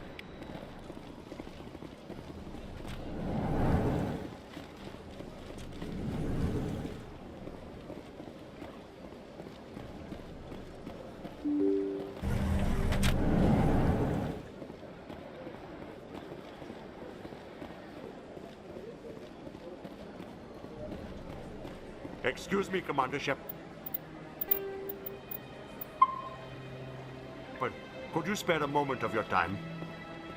Commander Shepard, my name is Samesh Bhatia. Forgive the intrusion, but I have nowhere else to turn. It's no trouble. What can I do for you? My wife was a Marine. She was in the 212 on Eden Prime. Wait, the 212? Your wife was Serviceman Nirali Bhatia. I'm Gunnery Chief Ashley Williams. I served in her unit. Chief Williams, it is a pleasure. Nirali spoke of you with great respect. I'm so sorry for your loss, Mr. Bhatia. Nirali was a good woman. What can we do for you? I've requested that my wife's body be returned to me for cremation, but the military has refused my request. Why did they refuse your request? There's got to be some reason. I don't know. All I know is that they have declared it impossible for my wife to be returned to me. There's no reason for your wife's body to be held like this. Just wait here. The man in charge of my case is Mr. Bosker. When I last saw him, he was in the expensive bar over there. Thank you for your time. I just want to give my wife a proper funeral, and the respect she deserves.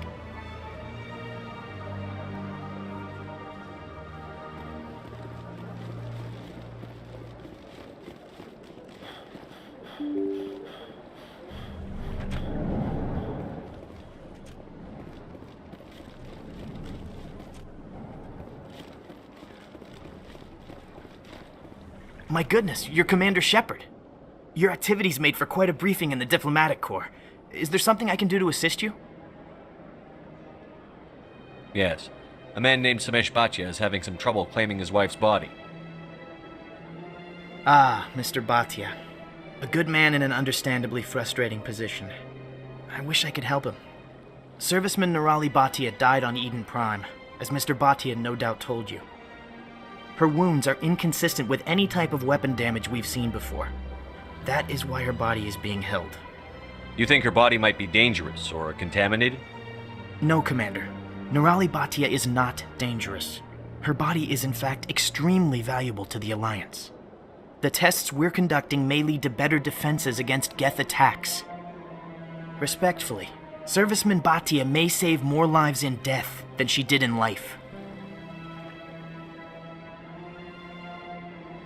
How long do you think the research is going to take? This is a long-term study. I wouldn't expect the bodies to be released for a year or longer.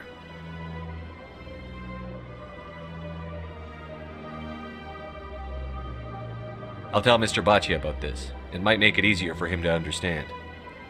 Thank you. I appreciate that. Please let me know if you have any other questions.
Welcome to the Presidium. Allow me to be your guide.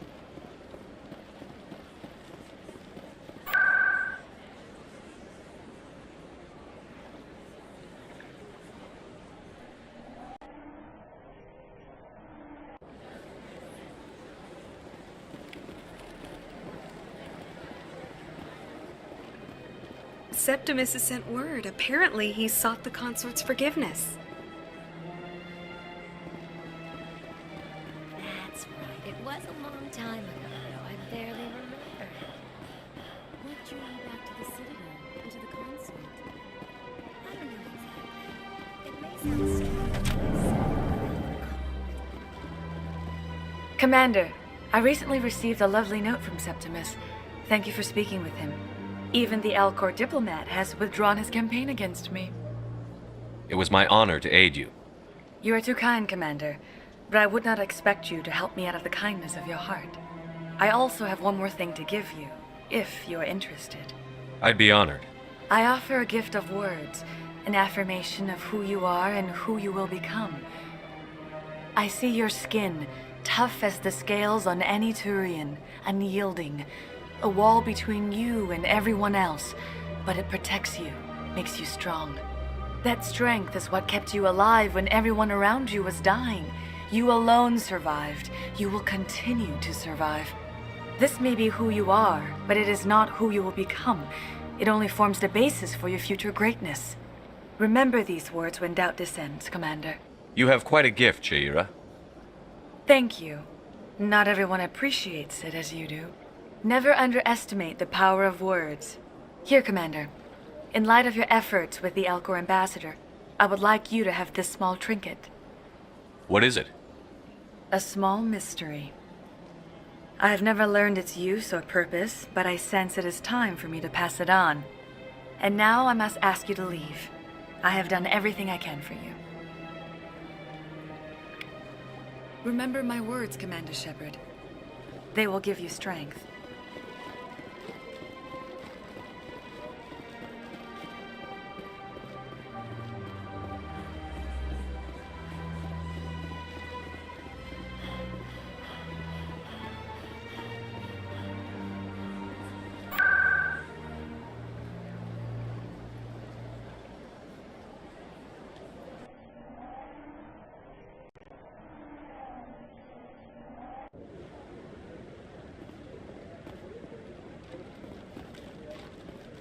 Come on. Udina's presenting the Quarians' evidence to the Council. Eden Prime was a major victory. The beacon has brought us one step closer to finding the conduit. And one step closer to the return of the Reapers. You wanted proof? There it is.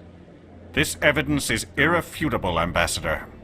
Saren will be stripped of his Spectre status, and all efforts will be made to bring him in to answer for his crimes. I recognize the other voice, the one speaking with Saren. Matriarch Benezia. Who's she? Matriarchs are powerful Asari who have entered the final stage of their lives. Revered for their wisdom and experience, they serve as guides and mentors to my people. Matriarch Benezia is a powerful biotic, and she had many followers. She will make a formidable ally for Saren. I'm more interested in the Reapers. What do you know about them? Only what was extracted from the Geth's memory core. The Reapers were an ancient race of machines that wiped out the Protheans. Then they vanished. The Geth believe the Reapers are gods, and Saren is the prophet for their return. We think the conduit is the key to bringing them back. Saren's searching for it. That's why he attacked Eden Prime. Do we even know what this conduit is? Saren thinks it can bring back the Reapers. That's bad enough. Listen to what you're saying. Saren wants to bring back the machines that wiped out all life in the galaxy? Impossible. It has to be. Where did the Reapers go? Why did they vanish? How come we found no trace of their existence? If they were real, we'd have found something. I tried to warn you about Saren, and you refused to face the truth. Don't make the same mistake again. This is different. You proved Saren betrayed the Council. We all agree he's using the Geth to search for the conduit, but we don't really know why. The Reapers are obviously just a myth, Commander. A convenient lie to cover Saren's true purpose. A legend he is using to bend the Geth to his will. 50,000 years ago, the Reapers wiped out all galactic civilization.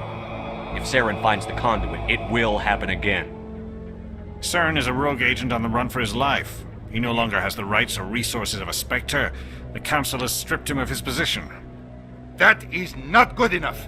You know he's hiding somewhere in the Traverse. Send your fleet in!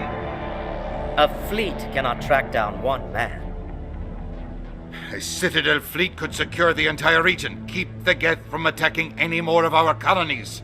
Or it could trigger a war with the Terminus systems. We won't be dragged into a galactic confrontation over a few dozen human colonies. I can take Saren down. The commander's right. There is a way to stop Saren that doesn't require fleets or armies. No! It's too soon. Humanity is not ready for the responsibilities that come with joining the Spectres. It was a Turian Spectre who betrayed this council, and it was a human who exposed him. I've earned this.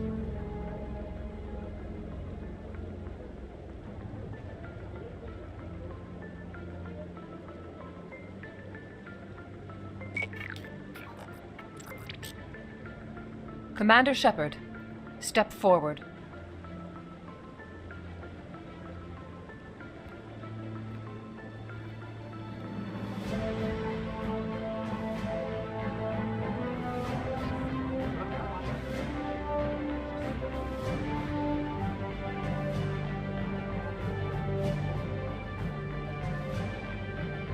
It is the decision of the Council that you be granted all the powers and privileges of the Special Tactics and Reconnaissance Branch of the Citadel. Spectres are not trained, but chosen.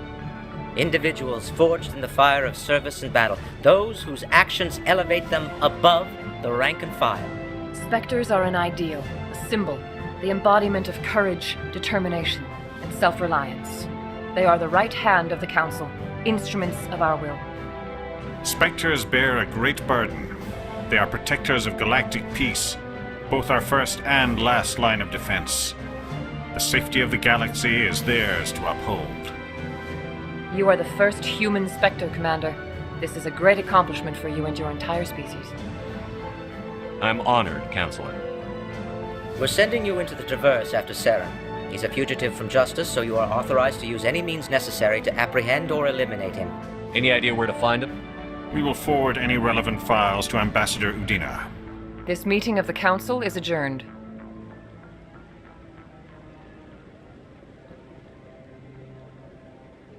Congratulations, Commander. We've got a lot of work to do, Shepard. You're going to need a ship, a crew, supplies. You'll get access to special equipment and training now. You should go down to the C-Sec Academy and speak to the Spectre Requisitions Officer. Anderson, come with me. I'll need your help to set all this up.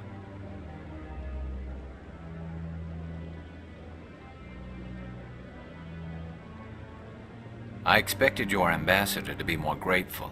He didn't even thank you. What do you expect from a politician? Come on.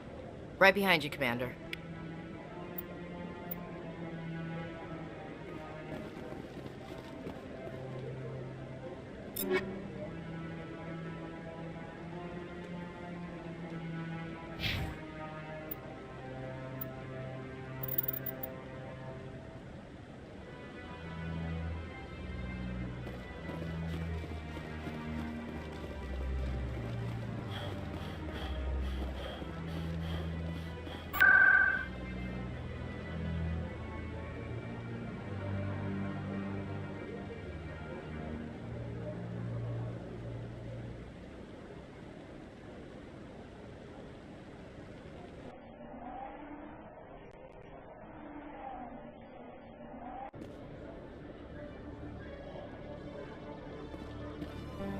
You, human. You the one they call Shepard?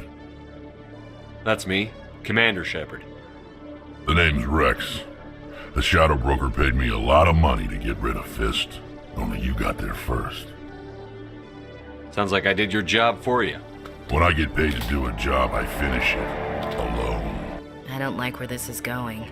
But I didn't finish this job, Shepard. You did. So the payment is yours. You're going to pay me for getting rid of Fist?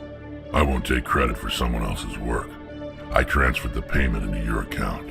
I like the way you handled Fist. Now I hear you're going after Saren. I was thinking I should come along. You're a bounty hunter. What do you get out of going after Saren? I'm not in this for the money. I want to be where the action is. There's a storm coming, and you and Saren are right in the middle of it. Why me? Saren's already got a lot of Krogan working for him. Those aren't Krogan. They're servants. They grovel at Saren's feet to lick his boots, trading their freedom for promises of wealth and power. My people were a proud species once. Some of us still remember that. I won't bow down to Saren like the others. We'll take you with us, Rex. Smart move, Shepard.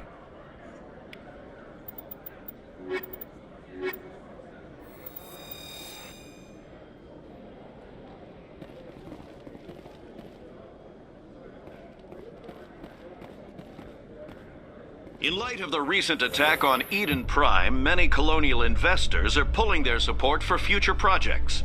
Proponents of expanded human colonization insist that Eden Prime was an isolated case. Nevertheless, colonist enrollment has dropped sharply. Many colonial proposals are on hold until backers have some reassurance that human colonies will be adequately protected.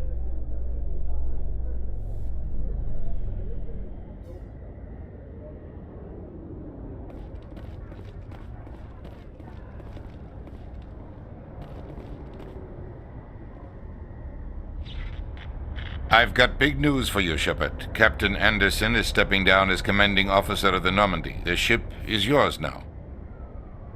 She's quick and quiet, and you know the crew. Perfect ship for a Spectre. Treat her well, Commander.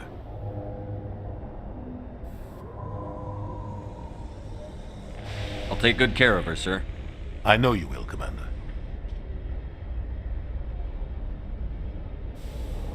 I want the truth. Why are you stepping down, sir? You needed your own ship. A Spectre can't answer to anyone but the Council. And it's time for me to step down. Come clean with me, Captain. You owe me that much. I was in your shoes 20 years ago, Shepard. They were considering me for the Spectres. Why didn't you ever mention this? What was I supposed to say? I could have been a Spectre, but I blew it? I failed, Commander. It's not something I'm proud of. Ask me later and I'll tell you the whole story. For now, all you need to know is, I was sent on a mission with Saren, and he made sure the Council rejected me. I had my shot. It came and went. Now you have a chance to make up for my mistakes. I won't let you down, sir. Saren's gone. Don't even try to find him. But we know what he's after. The Conduit. He's got his Geth scouring the Traverse looking for clues. We had reports of Geth in the Pharos system shortly before our colony there dropped out of contact, and there have been sightings around Noveria.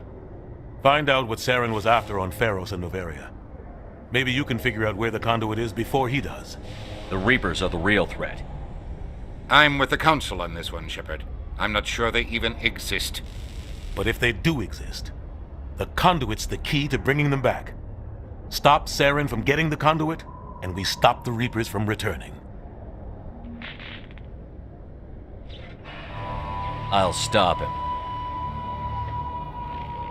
We have one more lead. Matriarch Benezia, the other voice in that recording. She has a daughter, a scientist who specializes in the Protheans. We don't know if she's involved, but it might be a good idea to try and find her. See what she knows. Her name's Liara, Dr. Liara Tassoni. We have reports she was exploring an archaeological dig on one of the uncharted worlds in the Artemis Tau cluster. The colonists on Pharos might still be alive. It's your decision, Commander. You're a Spectre now. You don't answer to us. But your actions still reflect on humanity as a whole. You make a mess and I get stuck cleaning it up. I'll try not to make things any harder on you, Ambassador. Glad to hear it, Commander. Remember, you were a human long before you were a Spectre. I have a meeting to get to. Captain Anderson can answer any questions you might have. Yes, Commander? How are you holding up? Honestly, this isn't how I pictured my career coming to an end. Pushing papers really isn't my thing, but you're the one who can stop Saren. I believe in you, Shepard. If that means I have to step aside, so be it. What do you know about the Artemis Tau cluster? Not much. I've never been there myself. A handful of systems with a few small, uncharted worlds, but no real colonies. Might not be easy finding Dr. Tassoni out there. My advice is to look for the world with the Prothean ruins.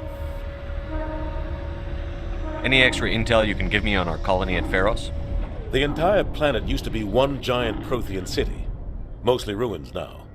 But some of the infrastructure is still intact. The colony tried to build on what the Protheans left behind. We lost all contact with them when the Geth attacked. What can you tell me about Noveria? Novaria's trouble. Always has been. The whole planet's basically a center for corporations to conduct illegal research. Watch your back there, Shepard. Spectres are about the only form of Citadel authority Noveria respects. But they aren't popular. I should go. I'll be here if you need anything.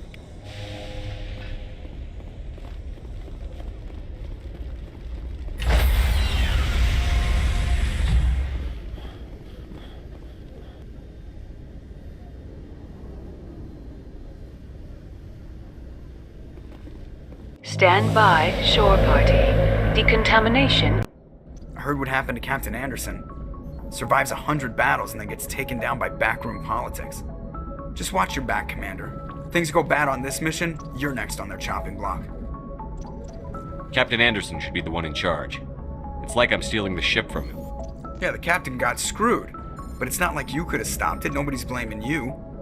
Everyone on this ship's behind you, Commander. 100%. Intercom's open.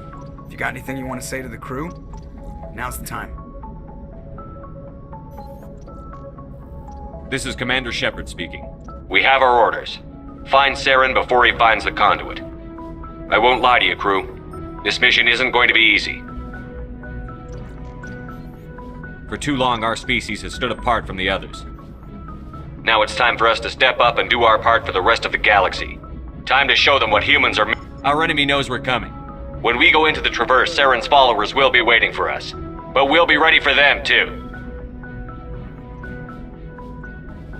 Humanity needs to do this. Not just for our own sake, but for the sake of every other species in Citadel space. Saren must be stopped. And I promise you all, we will stop him. Well said, Commander. Captain will be proud. The captain gave up everything so I could have this chance. We can't fail. Yes, sir.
I'm picking up some strange readings. Really strange, like off the damn charts. It looks like it's coming from an underground complex a few clicks away from the drop zone.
Only a fool punches a Nathak in the mouth.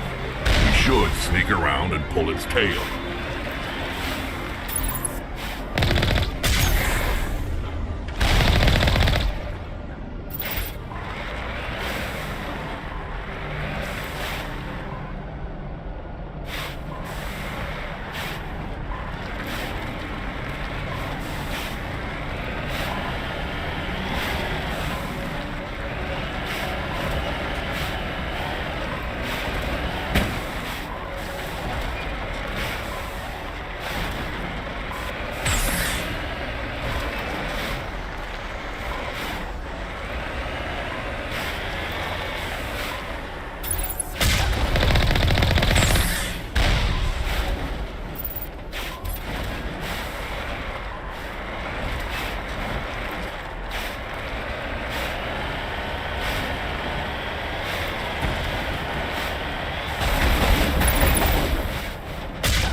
Got it.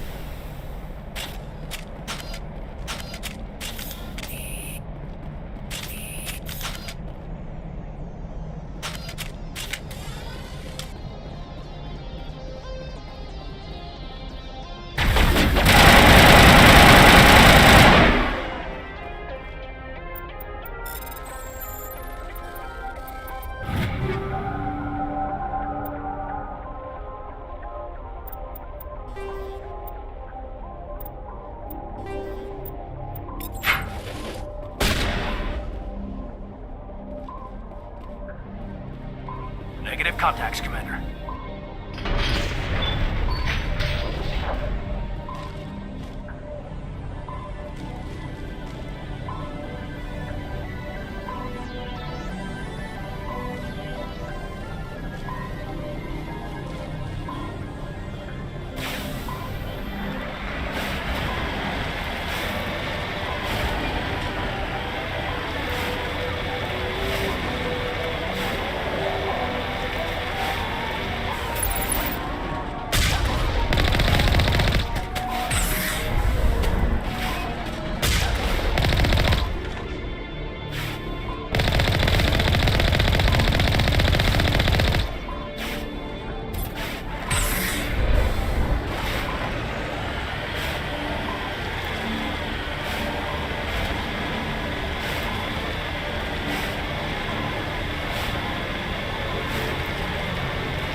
contact!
I'm a little busy here.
How are you mammals doing, Shepard?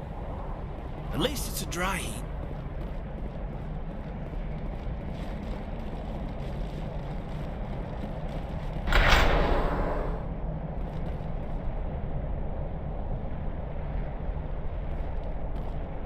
Nothing but rocks, dirt, and lava. Reminds me of home.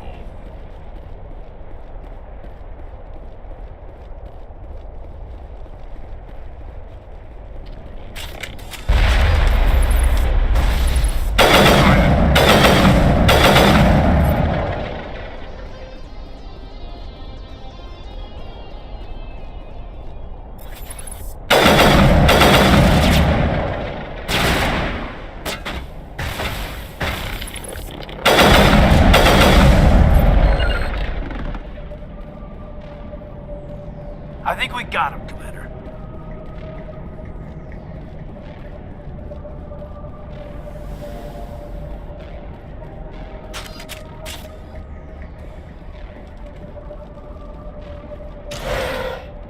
Long way down.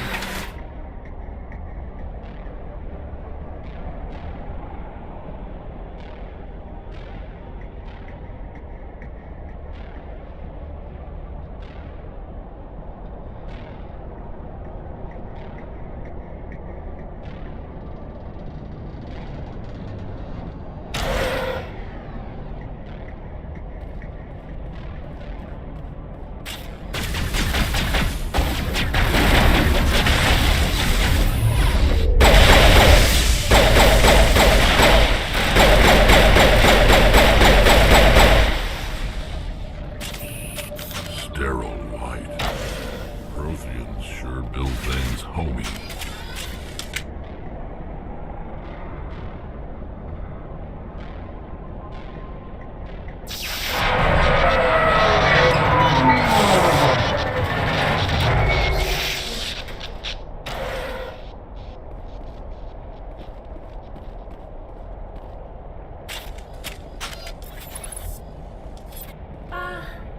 Hello? Could somebody help me? Please?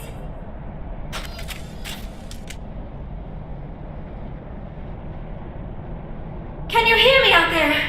I'm trapped. I need help. Are you okay? What happened to you? Listen, this thing I'm in is a Prothean security device. I cannot move, so I need you to get me out of it, all right? Your mother is working with Saren. Whose side are you on? What? I am not on anybody's side. I may be Benezia's daughter, but I'm nothing like her. I have not spoken to her in years. Please, just get me out of here. How'd you end up in there? I was exploring the ruins when the Geth showed up, so I hid in here. Can you believe that? Geth beyond the veil! I activated the tower's defenses. I knew the barrier curtains would keep them out. When I turned it on, I must have hit something I wasn't supposed to. I was trapped in here. You must get me out, please! We'll find some way to help you. There is a control in here that should deactivate this thing. You'll have to find some way past the barrier curtain. That's the tricky part. The defenses cannot be shut off from the outside. I don't know how you'll get in here. Be careful. There is a Krogan with the Geth. They have been trying different ways to get past the barrier.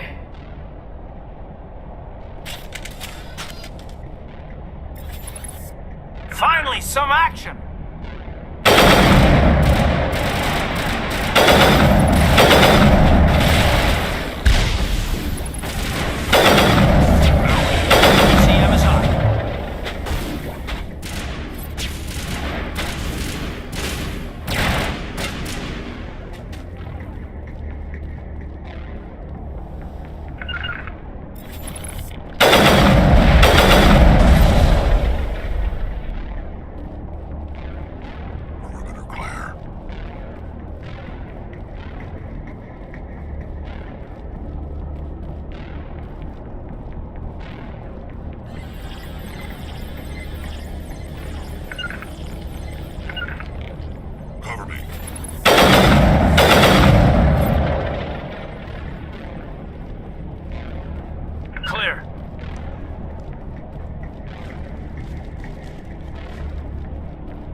did you get in here? I didn't think there was any way past the barrier. We blasted through with the mining laser. Of course. Yes, that makes sense. Please, get me out of here before more Geth arrive. That button over there should shut down this containment field.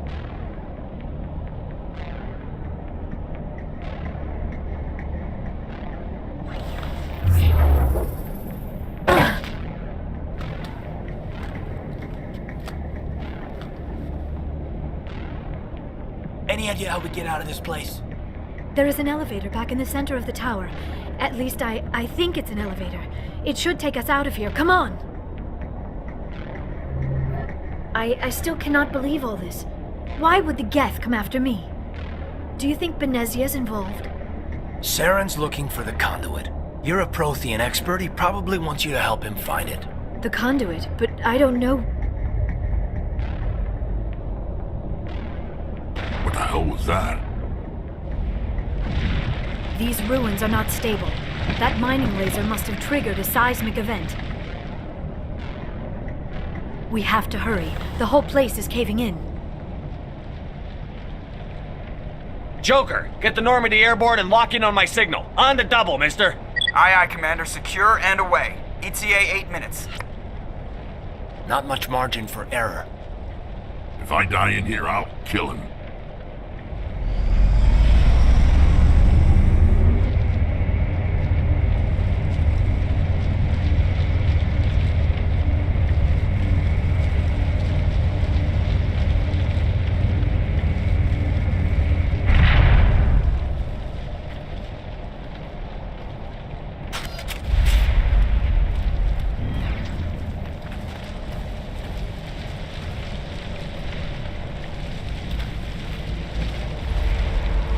Surrender. Or don't.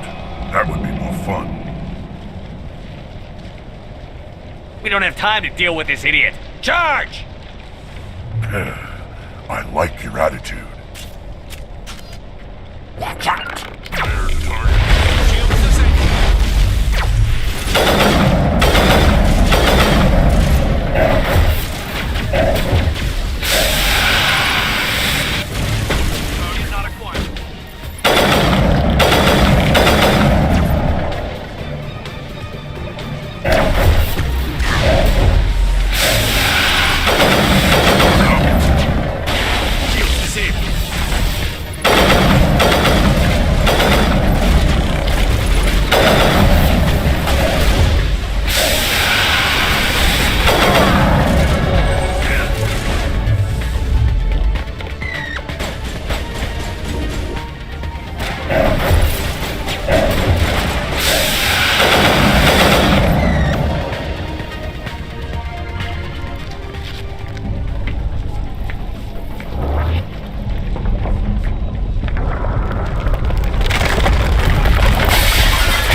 Too close, Commander. 10 more seconds we would have been swimming in molten sulfur.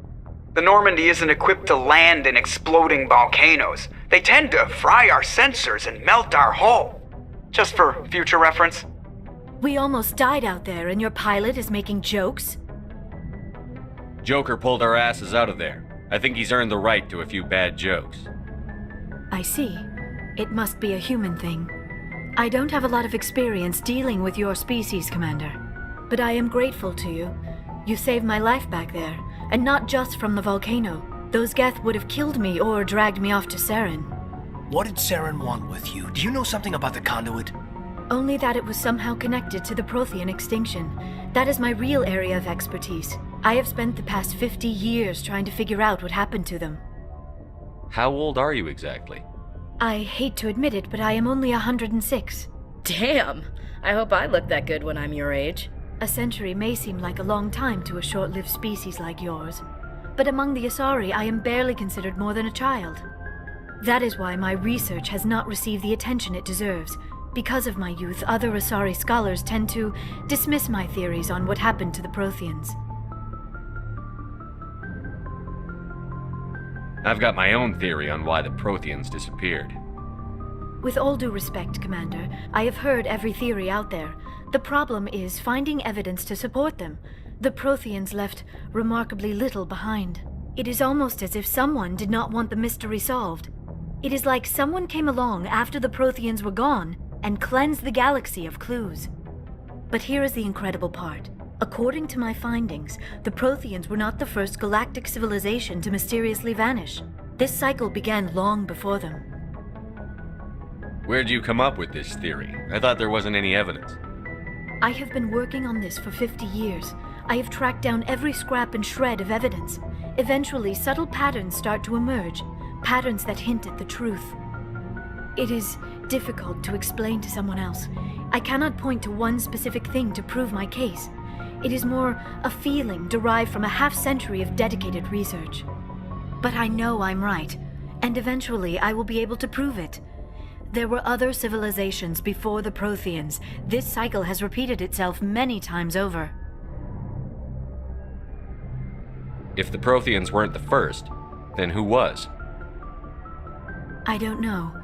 There is barely any evidence on the Protheans, even less on those who came before them. I cannot prove my theory, but I know I am right. The galaxy is built on a cycle of extinction. Each time a great civilization rises up, it is suddenly and violently cast down. Only ruins survive. The Protheans rose up from a single world until their empire spanned the entire galaxy. Yet even they climbed to the top on the remains of those who came before. Their greatest achievements, the mass relays and the Citadel, are based on the technology of those who came before them. And then, like all the other forgotten civilizations throughout galactic history, the Protheans disappeared. I have dedicated my life to figuring out why. They were wiped out by a race of sentient machines. The Reapers. The Reapers? But I have never heard of. How do you know this? What evidence do you have? There was a damaged Prothean beacon on Eden Prime. It burned a vision into my brain. I'm still trying to sort out what it all means. Visions. Yes, that makes sense. The beacons were designed to transmit information directly into the mind of the user. Finding one that still works is extremely rare. No wonder the Geth attacked Eden Prime. The chance to acquire a working beacon, even a badly damaged one, is worth almost any risk. But the beacons were only programmed to interact with Prothean physiology. Whatever information you received would have been confused, unclear. I am amazed you were able to make sense of it at all. A lesser mind would have been utterly destroyed by the process. You must be remarkably strong-willed, Commander. Okay, this isn't helping us find Saren or the conduit. Of course, you're right. I am sorry, my scientific curiosity got the better of me. Unfortunately, I do not have any information that could help you find the conduit, or Saren. I don't know why Saren wanted you out of the picture, but I think we'll be a lot better off if we bring you along. Thank you, Commander. Saren might come after me again. I cannot think of anywhere safer than here on your ship.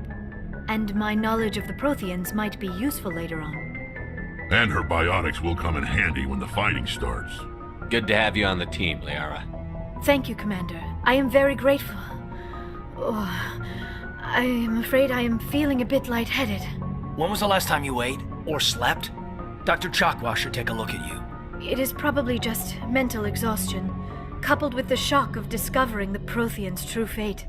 I need some time to process all this. Still, it could not hurt to be examined by a medical professional. It will give me the chance to think things over. Are we finished here, Commander? We can talk again after you've seen the doctor. The rest of you, dismissed. Mission reports are filed, Commander. You want me to patch you through to the Council? Patch him through, Joker. Setting up the link now, Commander. We've received your report, Commander. I understand Dr. Tassoni is on the Normandy. I assume you're taking the necessary security precautions. Don't tell me how to do my job. You are free to act as you see fit, Commander. Our role is to offer guidance and advice. It's up to you if you're smart enough to listen.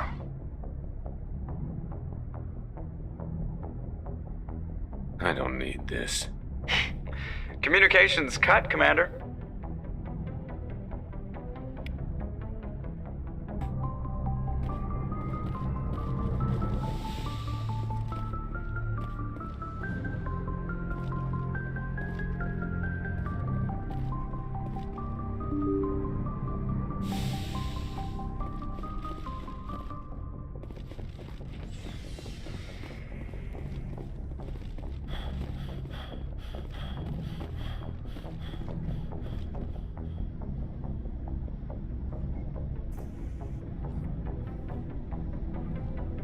Anything you need, Commander? Just trying to get a sense of where the crew's at. Thoughts? Is this an official evaluation, Commander? Or off the record? Alenko, when it's just you and me, you can consider it off the record. That's a generous attitude. Okay. I think there's something wrong with all this. This Saren is looking for records on some kind of galactic extinction, but we can't get backup from the Council? Sorry, Commander. There's writing on the wall here, but someone isn't reading it. The Council doesn't want to believe anything's wrong. I'd call it human nature, but... I hear you. It just seems like a group that's been around as long as the Council should see this coming. Sorry if I got too informal. Protocol wasn't a big focus back in Bot. Tell me about it. Biotic acclimation and temperance didn't last past the airlock. To the kids they hauled in, it was brain camp. Sorry, hauled in is unkind. We were encouraged to commit to an evaluation of our abilities so an understanding of biotics could be compiled.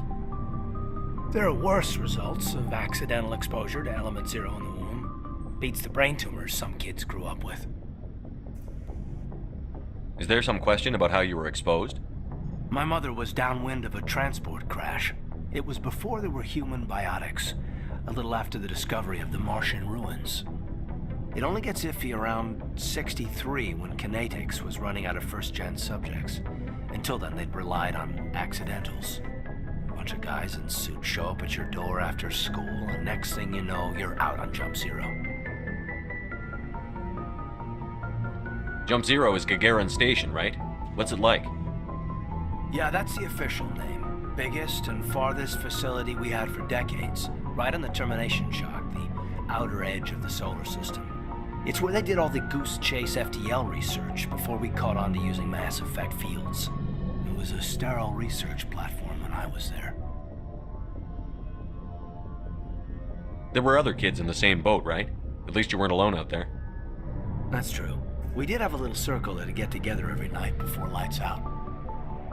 We didn't have much to do, though. It was a research platform then, and Kinetics kept Jump Zero off the extranet to prevent leaks. Then you must have had plenty of time to get to know each other. Yeah, we'd sit around and bull every night after dinner, play cards or network games. There was this girl named Rana, who had a little circle grow up around her. She was from Turkey. Her family was very rich, but she was smart and charming as hell. Beautiful, but not stuck up about it. I think you'd have liked her. Sounds like she was special to you. She was. Maybe she felt the same, but things never felt together. Training, you know. You know of any intentional exposures for certain? No one knows. Doesn't mean they didn't happen. As big as the exposures were, it was hard to track down accidentals. It was different then. No one knew the potential, so there wasn't a lot of regulation. Anything Kinetics did was gold. I'm not saying they intentionally detonated drives over our outposts, but in retrospect, they were damn quick on the scene.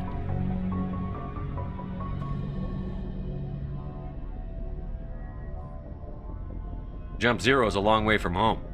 What was it like? The Grand Gateway to Humanity looks a lot better in the vids. But that's my own baggage, Commander. No bearing on this.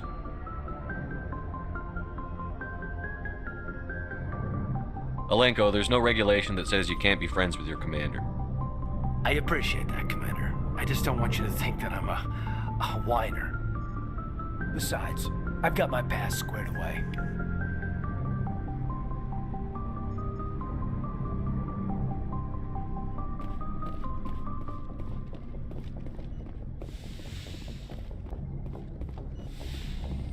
Yes, Commander? Is there something you need? I should go. Goodbye, Commander.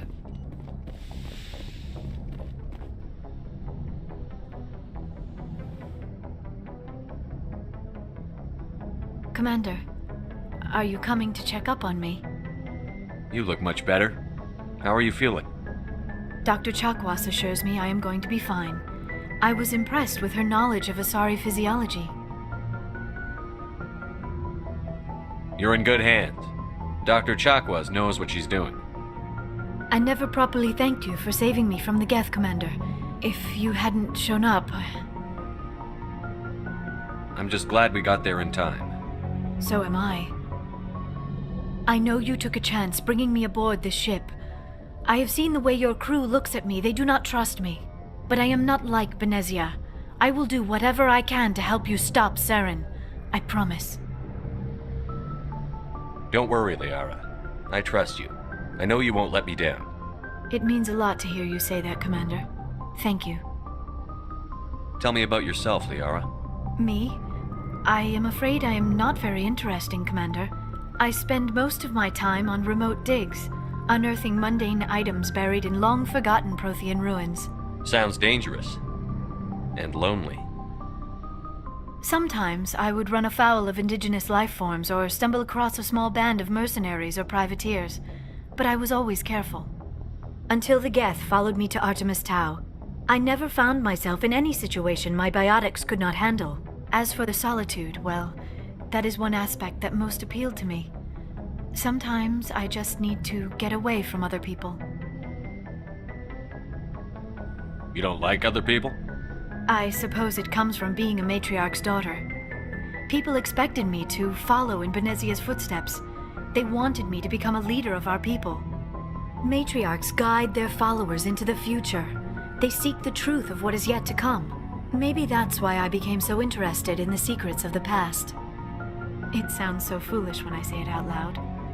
It sounds like I became an archaeologist simply to spite Benezia.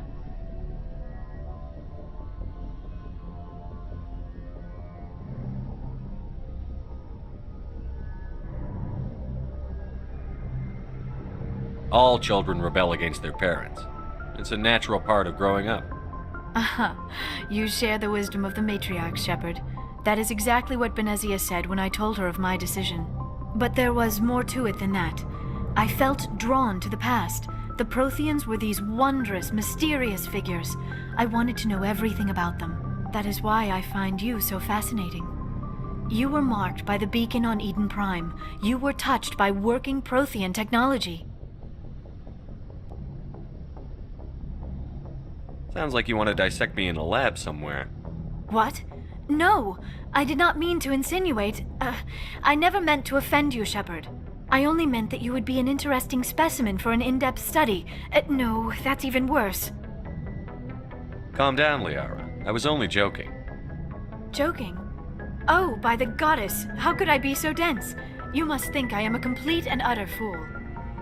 Now you know why I prefer to spend my time in the field with data disks and computers. I always seem to say something embarrassing around other people.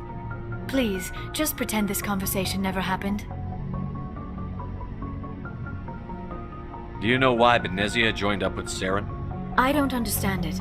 She was always outspoken about the need for the Asari to become more involved in shaping galactic events. Maybe she thought allying herself with Saren would somehow be for the greater good in the long run. At least I hope so.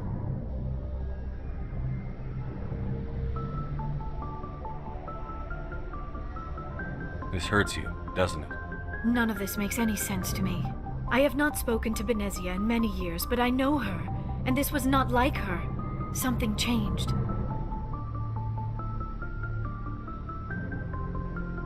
I'd like to know more about the Asari. We were the first species to discover the Citadel. We were instrumental in forming the Council, and we always strive to be the voice of peaceful cooperation in galactic disputes. My people believe we are all part of a single galactic community. Each species contributes something to the greater whole.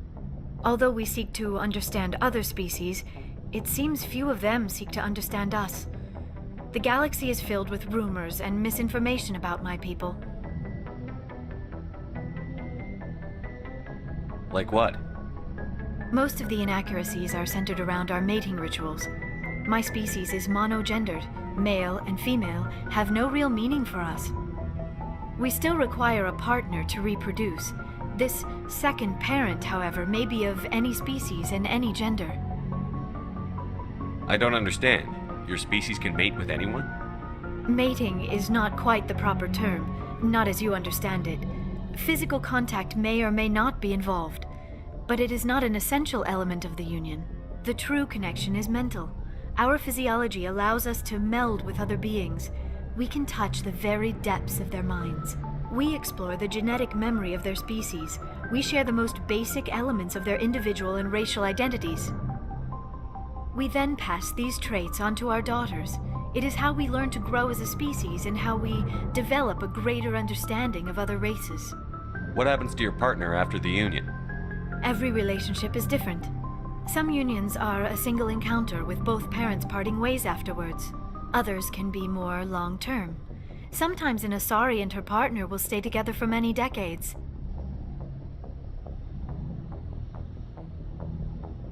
Do you know who Matriarch Benezia chose as her partner? She rarely spoke of her partner, though I know my father, if you want to use that term, was another Asari.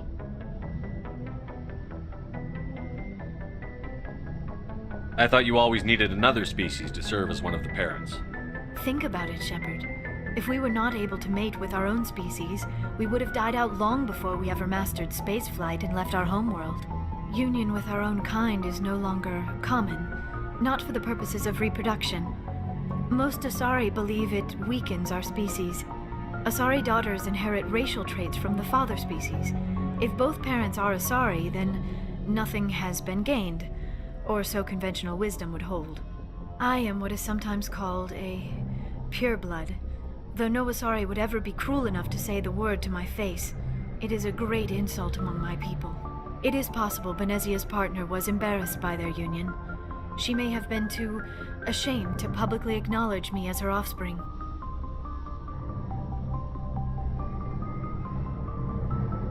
Maybe she wanted to meet you but couldn't. Something could have happened to her. Maybe she passed away.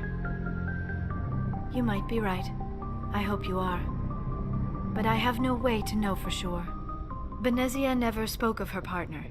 Whatever happened, it caused her too much pain to dwell on it. She raised me by herself, though that is not uncommon.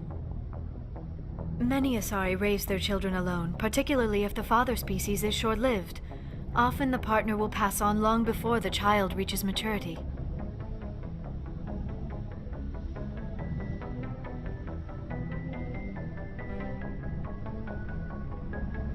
You Asari live for 1,000 years. What happens when your partner dies? Few sapient species live as long as my kind. We have learned to take a philosophical approach to our unions. We do not focus on the inevitable loss of our partners. Instead, we enjoy the time we spend with them. And even after they're gone, a part of them lives on in us. The union is a connection that transcends both time and space.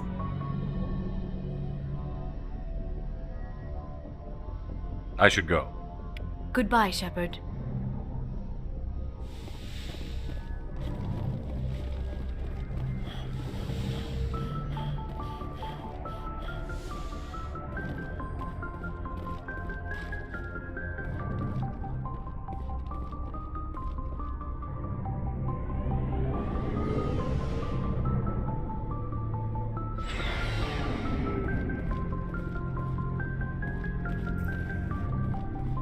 Commander, nice work out there.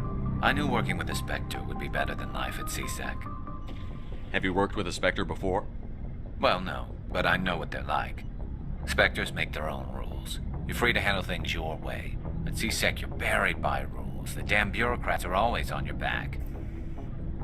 Being a Spectre does have its advantages. Exactly my point. If I'm trying to take down a suspect, it shouldn't matter how I do it, as long as I do it. But CSEC wants it done their way. Protocol and procedure come first. That's why I left. So you just quit because you didn't like the way they do things? There's more to it than that. It didn't start out bad, but as I rose in ranks, I got saddled with more and more red tape.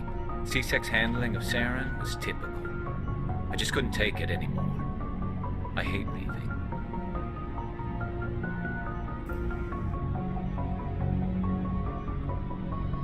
I hope you made the right choice.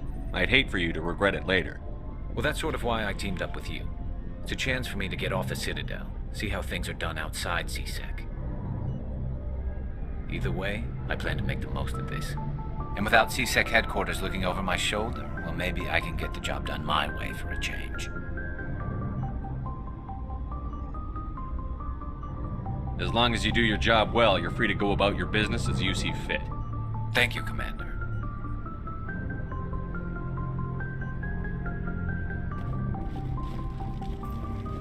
Shepard, what can I do for you? What's your story, Rex? There's no story. Go ask the Quarian if you want stories. You Krogan lived for centuries. Don't tell me you haven't had a few interesting adventures. Well, there was this one time the Turians almost wiped out our entire race. That was fun. I heard about that. You know, they almost did the same to us. It's not the same. It seems pretty much the same to me. So your people were infected with a genetic mutation? An infection that makes only a few in 1,000 children survive birth? And I suppose it's destroying your entire species? I suppose it isn't all the same. I don't expect you to understand, but don't compare humanity's fate with the Krogan. I was just making conversation. I wasn't trying to upset you. Your ignorance doesn't upset me, Shepard. As for the Krogan, I gave up on them long ago. The genophage infected us, but it's not what's killing us. Are your people really dying? We're sure not getting any stronger. We're too spread out. None of us are interested in staying in our own system. Lots of species have left their homes and prospered. But they go to colonize new worlds. We're not settlers. We're warriors. We want to fight. So we leave. Hire ourselves out. And most of us never go back. What can you tell me about the genophage? Ask the Solarians if you want details. They made it. All I know, it makes breeding nearly impossible. Thousands die in stillbirth, and most never get that far. Every Krogan is infected, every one, and no one's rushing to find a cure. Why don't the Krogan try to find a cure? When was the last time you saw a Krogan scientist? You ask a Krogan, would he rather find a cure for the genophage or fight for credits? He'll choose fighting every time. It's just who we are, Shepard. I can't change that. Nobody can.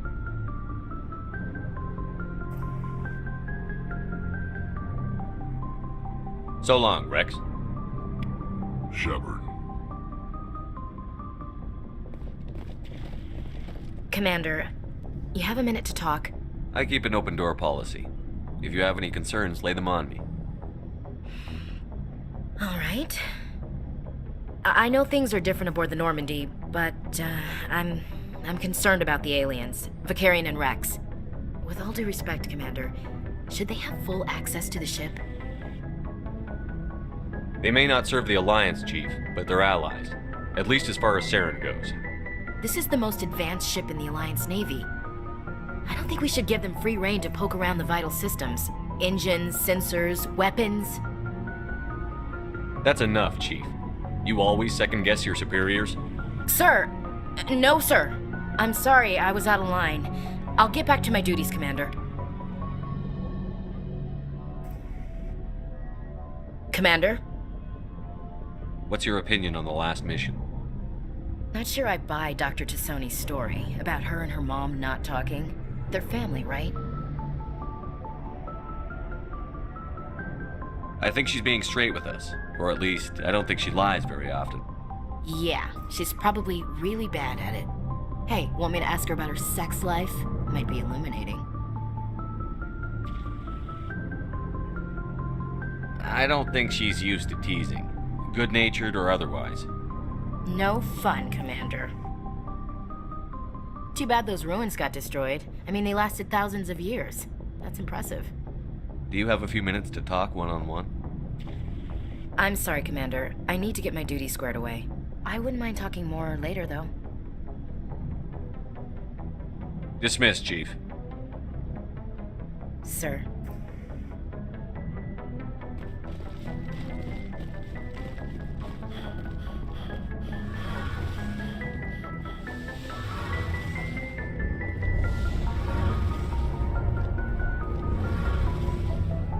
Hey, Commander, you know that Quarian, Tally?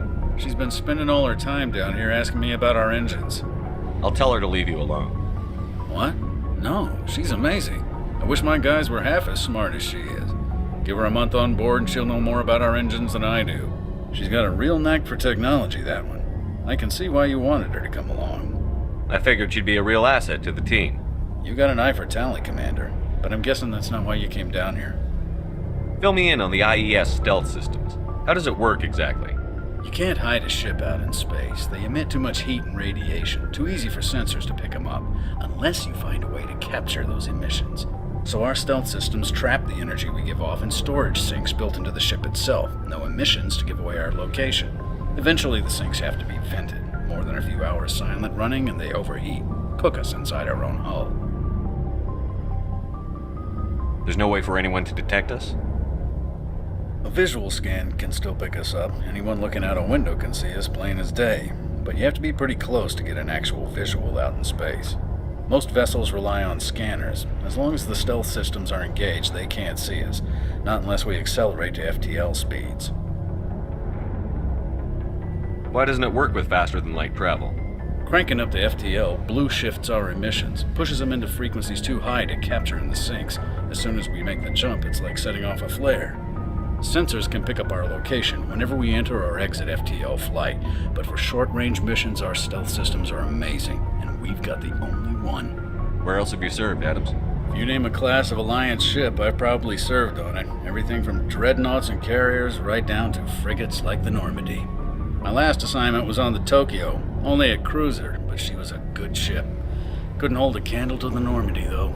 I want to know more about the Normandy.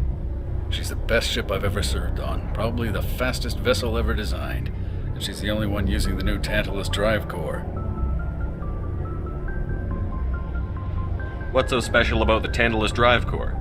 Proportionally, it's about twice the size of any other vessel. Not only are we faster, but we can run at FTL speeds longer before we have to discharge the core. Carry on, Adams. Aye, aye, Commander. Your ship's amazing, Shepard. I've never seen a drive core like this before. I can't believe you were able to fit it into a ship this small. I'm starting to understand why you humans have been so successful. I had no idea Alliance vessels were so advanced. The Normandy's a prototype. Cutting-edge technology. A month ago, I was patching a makeshift fuel line into a converted tug ship in the flotilla. Now, I'm sitting on board one of the most advanced vessels in Citadel space.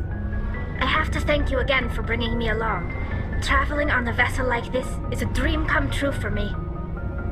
I had no idea you found ship technology so interesting. It comes with being a Quarian. The migrant fleet is the key to the survival of my people. Ships are our most valuable resource. But we don't have anything like this. We make do with cast-offs and second-hand equipment. We just try to keep them running for as long as we can. Some of the fleet's larger vessels date all the way back to our original flight from the Geth. I can't believe your fleet's still using ships that are 3 centuries old. They're constantly being repaired, modified, and refitted. They aren't pretty, but they work. Mostly. We've tried to make ourselves as independent as possible on the flotilla, grow our own food, mine, and process our own fuel. But some things we just can't make on our own. A patch to maintain the hull integrity requires raw materials we just don't have. That's why our pilgrimages are so important. Tell me about your people. Our lives aren't easy. Resources are scarce, and we are constantly on the move. Everything we do must in some way contribute to the continuation of the migrant fleet. There are 17 million Quarians in the flotilla, and each of us relies on the others for survival. The bonds among my people are strong. Unfortunately, we have had to surrender many of the freedoms and civil liberties other species take for granted. What kind of freedoms? Well, it's illegal for parents to have more than one child. If our population grows too much, it would strain our resources to their breaking point. Of course, we also can't allow our numbers to become too few. If our population is in decline, the rule against single births is temporarily repealed. In extreme cases of population decline, incentives are even offered to encourage multiple births, though the Conclave hasn't had to take such measures in nearly a century. That's your government. The Conclave is our civilian branch of government. Each ship can elect a representative to serve on the Conclave and make decisions that affect the fleet as a whole. On matters that affect an individual ship, however, the captain has the final say. It's a tradition that dates back to the early days, when the fleet was governed by martial law. Fortunately, most captains nowadays are smart enough to have an elected council from their crew to give them advice and guidance. So the ultimate power rests with elected officials. In practice, the Conclave and the respective council for each ship tend to set the rules that govern our daily lives, but in theory we are still under military jurisdiction. The 5 top-ranking military officials in the fleet serve on the Admiralty Board. These 5 have the power to overrule any decision by the Conclave in case of emergency. To do so requires unanimous agreement among the Admiralty, and they can only do this once. After that, the entire board must resign their posts. It's a safeguard that served us well. In nearly 3 centuries, the Admiralty Board has only overruled the Conclave 4 times.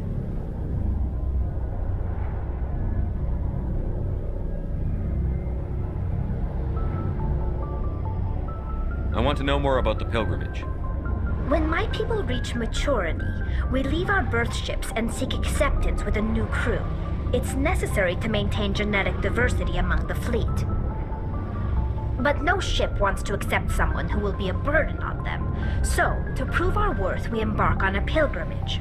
We set out alone, leaving the flotilla and our families behind us. We only return once we have found something of value we can bring back to the fleet. This is presented as a gift to the captain of the respective ship we wish to join. If the gift is accepted, we are welcomed into the crew.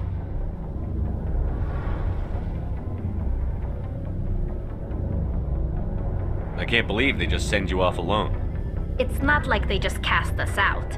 Before we leave, we are given lessons in how to survive outside the flotilla, and given gifts to help us on our journey. We also receive implants to fight off sickness and disease. Generations of living in an isolated and highly controlled environment have left our immune systems weaker than most. By the time we leave the fleet, we are well equipped for the pilgrimage. This is a rite of passage for all Quarians. If it were dangerous, our numbers would suffer. Virtually every pilgrimage ends with a triumphant return and the ritual presentation of the gift to one of the fleet's captains.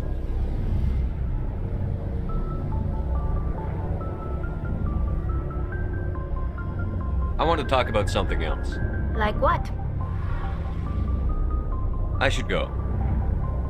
See you later.